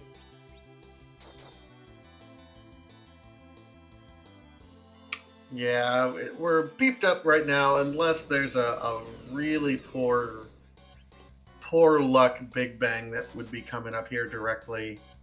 But we're already at Media Phase.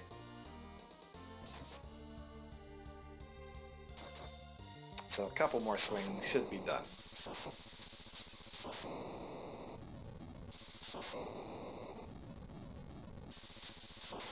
There we go. Flashing. Get your GGs in chat. Big shout out. Congratulations to error72. And we are joined now immediately by error. GGs and congratulations on surviving at this point in time. Yay? Maybe?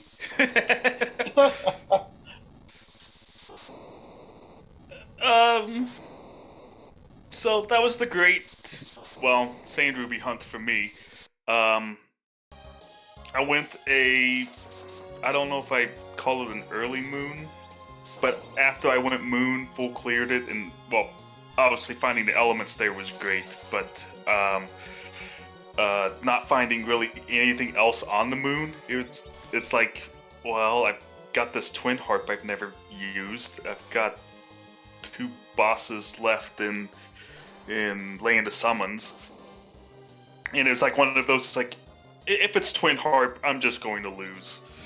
I'm sorry, I'm just going to lose. Yeah, that's what we were kind of talking about in chat as well. And it's like, what do you do, Twin Harp or Fey March? And I pretty much said the same thing. You haven't seen the dot done yet.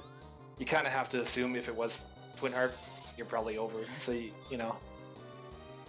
It was one of those that I thought the Fey March bosses would, take the least amount of time out of what I had left. And also, I hadn't found Mist Dragon yet either, and didn't check Vanilla Mist Dragon Spot or Waterfall. But I decided to check the Fey March bosses first, and got the Baron Key. And then it's like, well, I'm one of those players that if I go down, if I'm in, like last item mode, I'll dive the rabbit hole till its completion. So, so once I got that Baron Key, it's like, well, I'm riding or dying with this, because I felt like if it was the Twin Harp, that I would have, that based on where the elements were, I thought that I'd probably just lose. Maybe not, because you could have basically, since the only thing that was on the moon was the, I guess, the Legend Sword and the elements, you could have full cleared the Earth, and I would have still been okay if it had been Twin Harp, maybe, but... Yeah, that's kind of what drcossack did. Unfortunately, didn't check Fey March, but he did fall down the rabbit hole of Twin Harp, which that's where D-Mist was, and Twin Harp led to Earth Crystal, I believe, and I can't remember what D-Mist was, but it basically came out to nothing in the end. Great. So, other than that, super strong start, because Kayn is an amazing character, and Sid is super good early game. And then you get a second Kayn, and you get a free white spear, and then Pinktail turned into a Dragoon spear, and then while Moon had nothing for, key items, it had everything, like Power Rope, it had an Avenger. So, I was pretty set. Other than that, it wasn't, it felt kind of like just a ho-hum autopilot seed. Nothing, particularly trolly as far as, bosses go. I was afraid that while I was clearing Baron Castle, that I would, I cleared Dark Elf, and then I cleared Vanilla Odin, and then I just wanted to arrive in the Kinazo spot, and then have to do it all over again. Yeah, no, a lot of the harder bosses were seen early, which was nice. I mean, Mount Ordeals alone had 3 moon bosses, which is kind of funky. But yeah, Wyvern turned out to be at Waterfall, so you're safe there. But yeah, even the moon bosses for the most part. Element's pretty easy up there. You had the Kalbrenna at Bahamut, which is very... Right. But other than that, there were a couple of times where I went to go do something and then immediately changed my mind because I looted the first 2 chests of Ordeals and then walked off. It's like, this feels bad. Let's try and do Dwarf. Yeah, I saw that. I was like, okay, I have a feeling Arrow's going to be going to Dwarf Castle here. Then you landed at Dwarf, and I'm like, okay, cool. Then you immediately picked up off, went over to Mount Ordeals. I'm like, all right, I guess I'm a liar. And then you looted 3 chests, and then you left and went back to a Dwarf Castle, and I was like, cool. Because it was just one of those, it's like, I felt pretty weak at the time, so it's like, okay, let's do Dwarf, but I mean, I've got Canes with like 550 hit points or something like that. Then hadn't found any Sirens. It's like, alright, let's do Ordeals, we'll get a little bit of experience, and it's like, Ordeals feels so bad without Cecil or Tella in my party. So, it's like, alright, I'll go back, I'll try Ordeals. Or not Ordeals, I'll go back and try Dwarf, in which I was able to do Dwarf. Immediately got the Tella, which eventually pushed me to Ordeals, which led to the Darkness Crystal, which, to be honest, I don't know how soon I go back to Ordeals if I didn't get the Tella. No, your routing was was really, really good because that play as well, and of course you got the pan, which you pushed off until you had the pan. So you got the pan from Dwarf Castle, whereas Cossacks did Sheila one immediately, and that kind of had him double dip a couple times. So definitely like really, really good routing overall. So,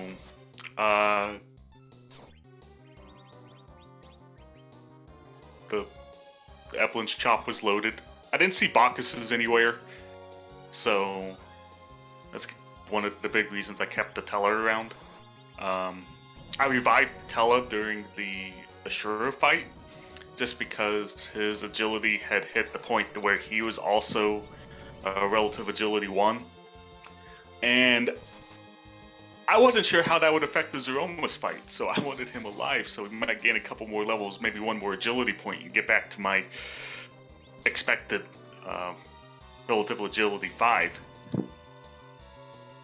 No, yeah, that makes sense. Especially when you get to like 0 agility on the dot with a Chris ring, the game gets real wonky at that point. So you want to avoid anything. And then the only other real decision was I picked up the Palom over the Sid. Even though Sid was decently equipped, the Ogre Axe isn't that bad, and I found a lot of offensive boosting equipment, but Sid's not that good, and Quake Kid definitely paid for himself. Oh yeah, being a self-proclaimed Palom second favorite character, I agree. Palom is awesome. Always take him if you can. He's just... And then of course with the had sirens, had a few hourglasses, getting levels wasn't hard. And then I just decided to finish the grind after killing Calpuretta. Finish that off and then just get nuke and then just completely destroy all the Earth bosses. Yeah, it seems like you're waiting on 10 key items before you pop some of those sirens. Is that what you're doing up there? Yes, that was the play. As soon as I was like too short when I got to the moon, if I remember right. And so I popped one immediately to make Palom usable. And then it's like I'll peek the bosses, I'll see what they are. Got the Legend Sword to get the 9, and then it's like if I'd gotten the 10, then I would have probably just finished the grind right then and there. So did the machine ever cross your mind early on before you found the sirens?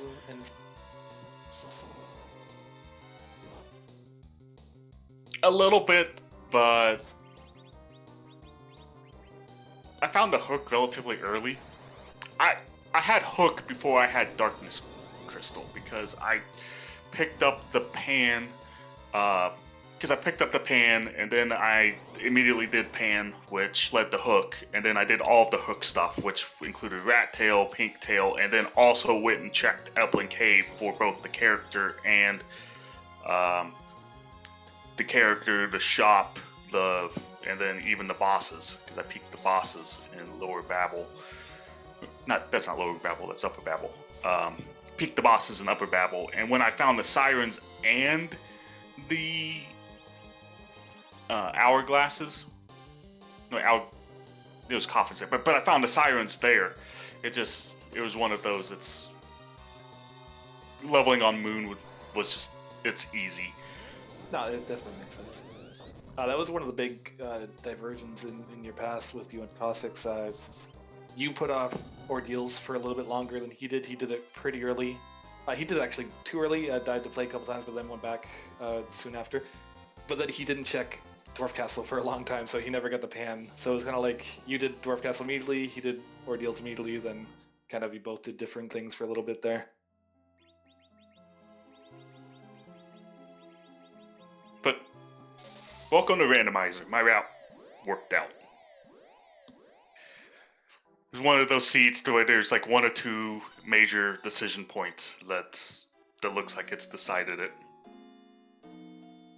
Yeah, but you still played awesome. You can't really discredit yourself. You did the seed beautifully.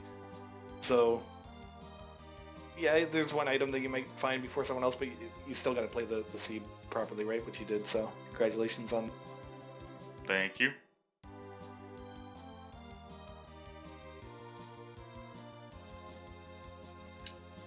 Meanwhile, Dr. Cossack somehow landed in the spot that you're supposed to rise up from the underground and is going to be finishing off his little run here. He got the Baron key, so he's now going to be going into Baron to follow that chain.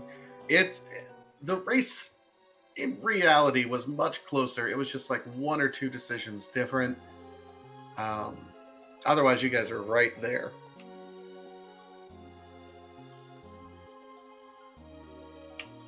I figured about as much, just because that's, like I said, I put off the twin harp, so I'm sad I didn't bring music, but I'm sure Dr. Cossack had your back. Yeah, as soon as he got that twin harp, he booked it for it, and yeah. So the question now for you, Error, is that you have an elimination round coming up now, sitting at 3-2.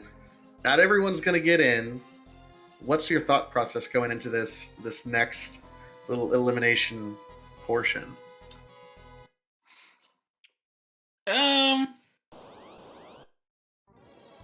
I'm at about the spot I thought I'd be. If I had to have guessed what I would have gone, it would have been 3-2 in playing in this match, and could have easily gone 2-3 or worse. It's randomizer. So basically, it's go out and not worry about it too much. Try and play well, and then if I win, yay. If I don't, well, I had a good time. So what kind of preparation did you do? Because this is the first time where a 1v1 tournament like this has come up. So it does lead to interesting things, like possibly scouting your opponents, seeing kind of how they play. Did you do anything like that, or just normal practice? No. So during the Highway to the Zima Zone, I made the top 16. And, I ended up playing a lot of Free Enterprise in that time, and I got a little bit burnt out. So I hadn't even played it since I got eliminated from the Zima Zone tournament, and hadn't played it at all until I finally signed up for this and did like one seed to see if I liked the flag set before I signed up. And I've done very little practice, so my expectations are kind of low, and I'm a little sloppy in some of the things, decision making, probably saw a few menu mistakes, stuff like that. I'm not super practiced. And so, as far as this latest match went, generally I've done at least, if I've had at least a little bit of a layover, I try and do at least one seed just to, try and get back into it. But my round 4 match, it left a really bad taste in my mouth. And it also was really late in the week because I did that on the last day on Sunday, and so I hadn't really wanted to play. And being early in the week and having done a couple of seeds over the weekend, I felt okay. As far as scouting out opponents go, it's one of those. It's not, since it's randomizer, it's difficult to play. Based on your opponent, like. Everyone's good here. If you've won a couple of matches, you're pretty good. So, I basically just tried to play, what I thought the best match was. Make routing decisions. Maybe I meted myself a little bit just by, doing the whole Luca keychain, not going to the Twin Harp, as I had mentioned earlier. But that's just more of a product of, I've done 4 objectives, I'm only missing a key item objective. Since my opponent hasn't finished yet, I'm going to do the route he least likely took. and just live with the consequences of if I guess wrong, I lose.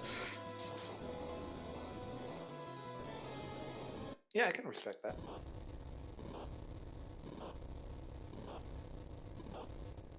Yeah, like you said, the tournament, even the 2-2 bracket is loaded with some really, really top tier players. I mean, everyone, like you said, is good, but like Night Dew and some of these, it's very scary. So yeah, definitely a lot of respect for getting 3. Not a very easy lineup out there. Yeah, I know that some of the 3-2 automatically make the brackets, but I don't think my tiebreaker is going to be high enough. That generally favors the ones that win early. It's like, so if you already had 3 wins, it means you get a 4 points added to your tiebreaker if they lose their 3-1 match. While from this match, I'm only getting the 2 points, so I have to rely on my previous opponents to do well to even have a chance for the tiebreaker. But my tiebreaker was pretty low, so.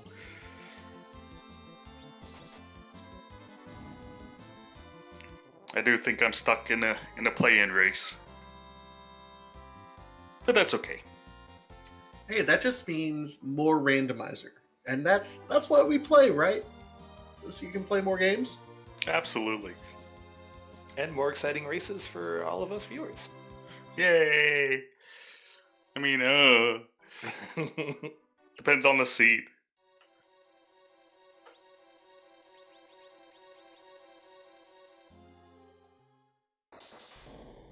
Yeah, it was nice. It was a relatively straightforward seed this time compared to some of the crazy ones I've seen out there. I was wondering if that Elements was going to be tricky, but first spot, you checked on the moon, boom. It's like...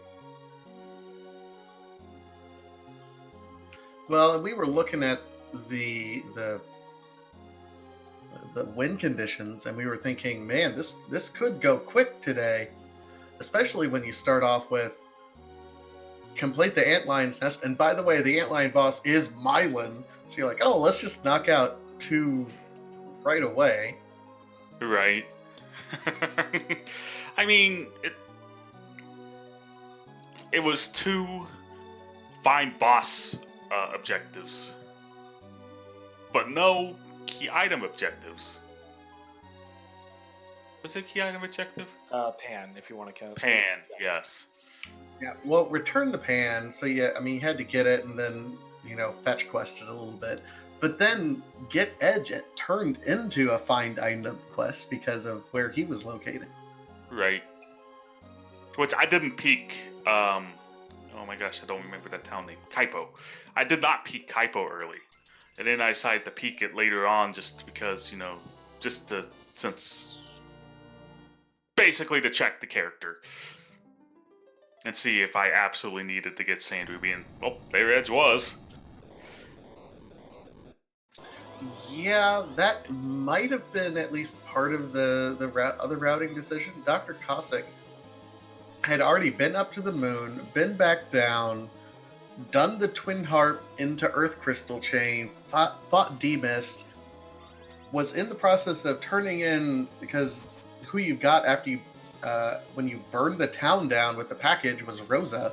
So he was turning in Rosa and thought, oh, might as well check to see who this guy is, and it's Edge. So it was a very, very late check for both of you, and sure enough.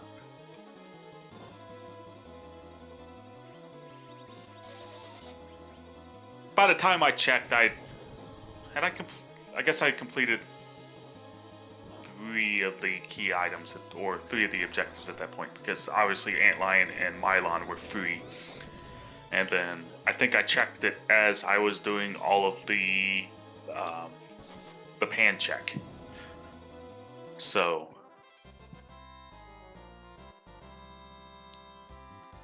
I checked the character sometime around the pan. So no, you did fine. You did it fairly early. You don't need to do it right away because it's like you still need to do the key item checks around the Earth anyways for other things. So, but yeah, no, you checked it pretty. It's one of those. It's especially for the character ones. I mean, I've done a couple of practice seeds that have done. Let's say one of the objectives was clear the Tower of Zot, and then another objective is to find one of the characters, and then I get the package. Well, I could check the package immediately and see if it's the one character I'm missing, or if I've got a solid party to begin with, don't check the package until after I've cleared Zot, because there's no reason to. If Zot has my character that I'm missing.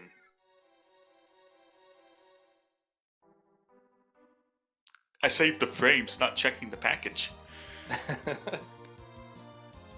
It's all about saving the frames, isn't it? Yeah, kill those animals. But I checked Edge when I did, mainly just for the item shop check, because I hadn't found any boxes yet or any silk webs.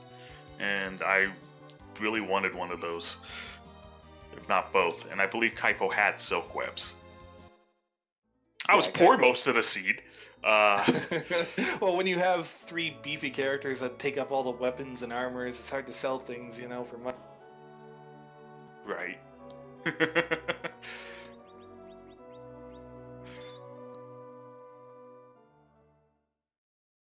Alright, we get Dr. Cossacks turning in his Sand Ruby to get his edge to finish off his 5 objectives and get his crystal.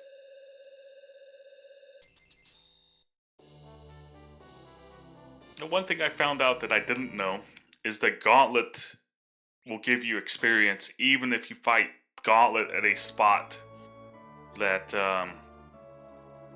that doesn't normally provide experience in the alt Gauntlet flag set.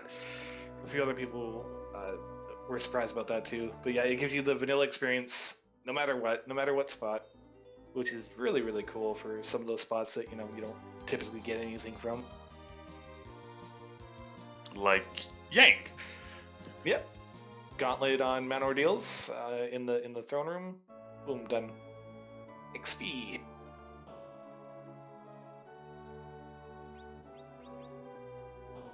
I can't off the top of my head think of any others that don't give XP, but I'm sure there's probably some. There's some spots that give. I was about to say reduced experience, but that's just the bosses themselves, like Mom Bomb or Dr. Luge or stuff like that.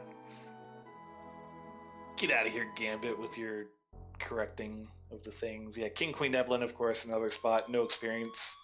Don't hate to see Gauntlet there, especially if you have a kind of iffy party and you need a little bit more XP for that. Also, I think, is that the spot that has the clappers where you can grind on them? King Queen Evelyn?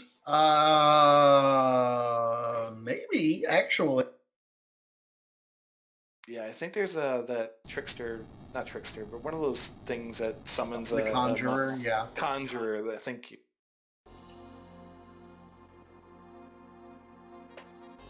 Odin Spot and Fame March has clappers. Thank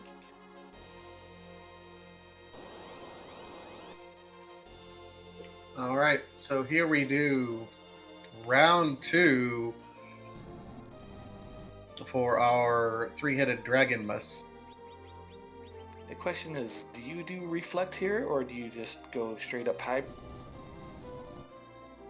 You don't bring double canes into a fight and say you're going to do just reflex strats. I think you commit to at least a hybrid if you're not just holding out. But, Cossack has both Fusoya and Quake Kid and a Rosa, so yeah, I imagine he'll be doubling up. Yeah, I've been trying to bite my tongue because I don't want to get verbally attacked, but I dislike Kane. Not a big fan of Kane at all. He's okay, but...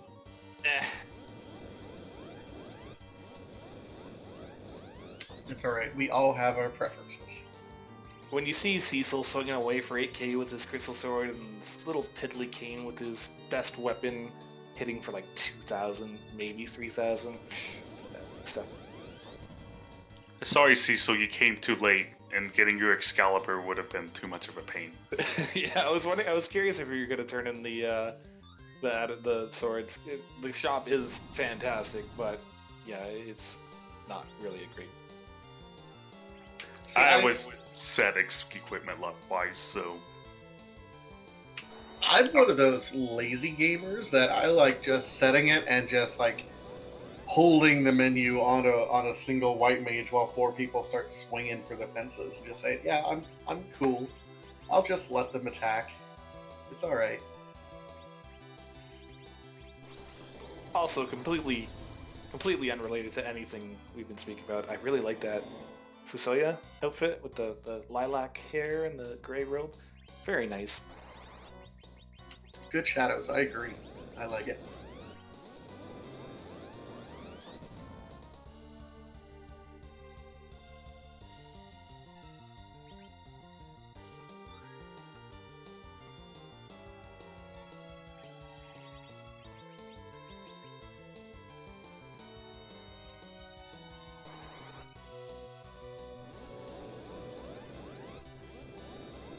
Oh, I was gonna ask if it was based on anything, but the wizard from Stardew Valley makes total sense.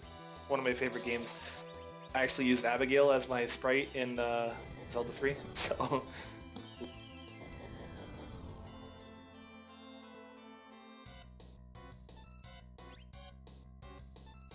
Ooh. Rosa just chucking out the quad 9s there with that white spell. Love to see. Yep, he is doing work right now with mostly relying on the magic at this point in time, but certainly the Canes are at least assisting. Well, they're certainly assisting by standing menacingly. I haven't actually seen them swing yet, but they're posed to do. Okay, so what he ends up, he's hoping to prevent the HP reset for Zeromus because of weird scripting that could only happen in early 90s coding. Yeah, I love the reflex. Ooh, that was a nasty Big Bang. Wow. Ooh, that's rough, buddy. Yeah, that was not something you typically see. That was really, really high. But going back 30 seconds, of course, reflex strats. Reflecting things in this game does not trigger scripts for bosses. That's any bosses, including Zeromus, who has an HP refill, around 45,000 HP or so damage done. So you can skip entire phases of certain bosses using reflective spell.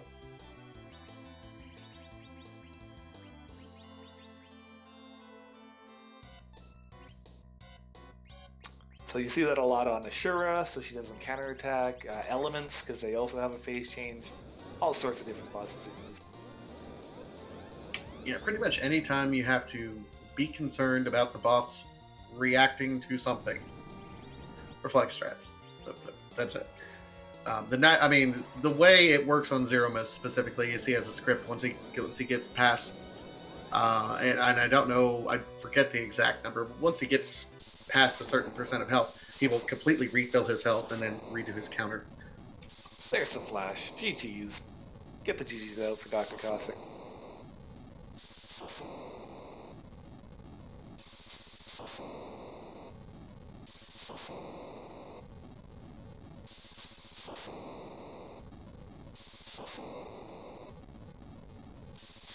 Okay, unfortunately, it looks like we can't get the Dr.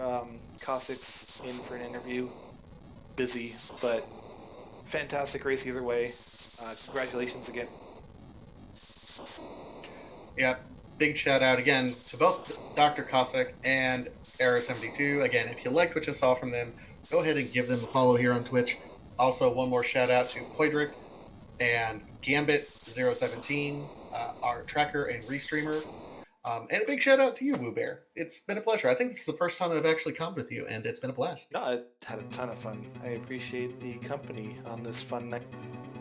And also, Awesome. last thing, sorry, if you guys were interested in the first time, I know there's a few first-time viewers here. If you're interested in the game, the community, there's a Discord. Please join. Fantastic community. Everyone's awesome, and the game is super fun. So definitely join and check it out. Absolutely. With that said, we're going to raid the last race that's going on tonight over on Free Enterprise between Antidale and Zyrak. It's another 2-2 race between these guys. They're a little over an hour in, so let's just say we sent you and destroy them over there, guys. We shall see you guys later at the next race. Have a good rest of the night. Good night, and Cecil is a better game. Thank you.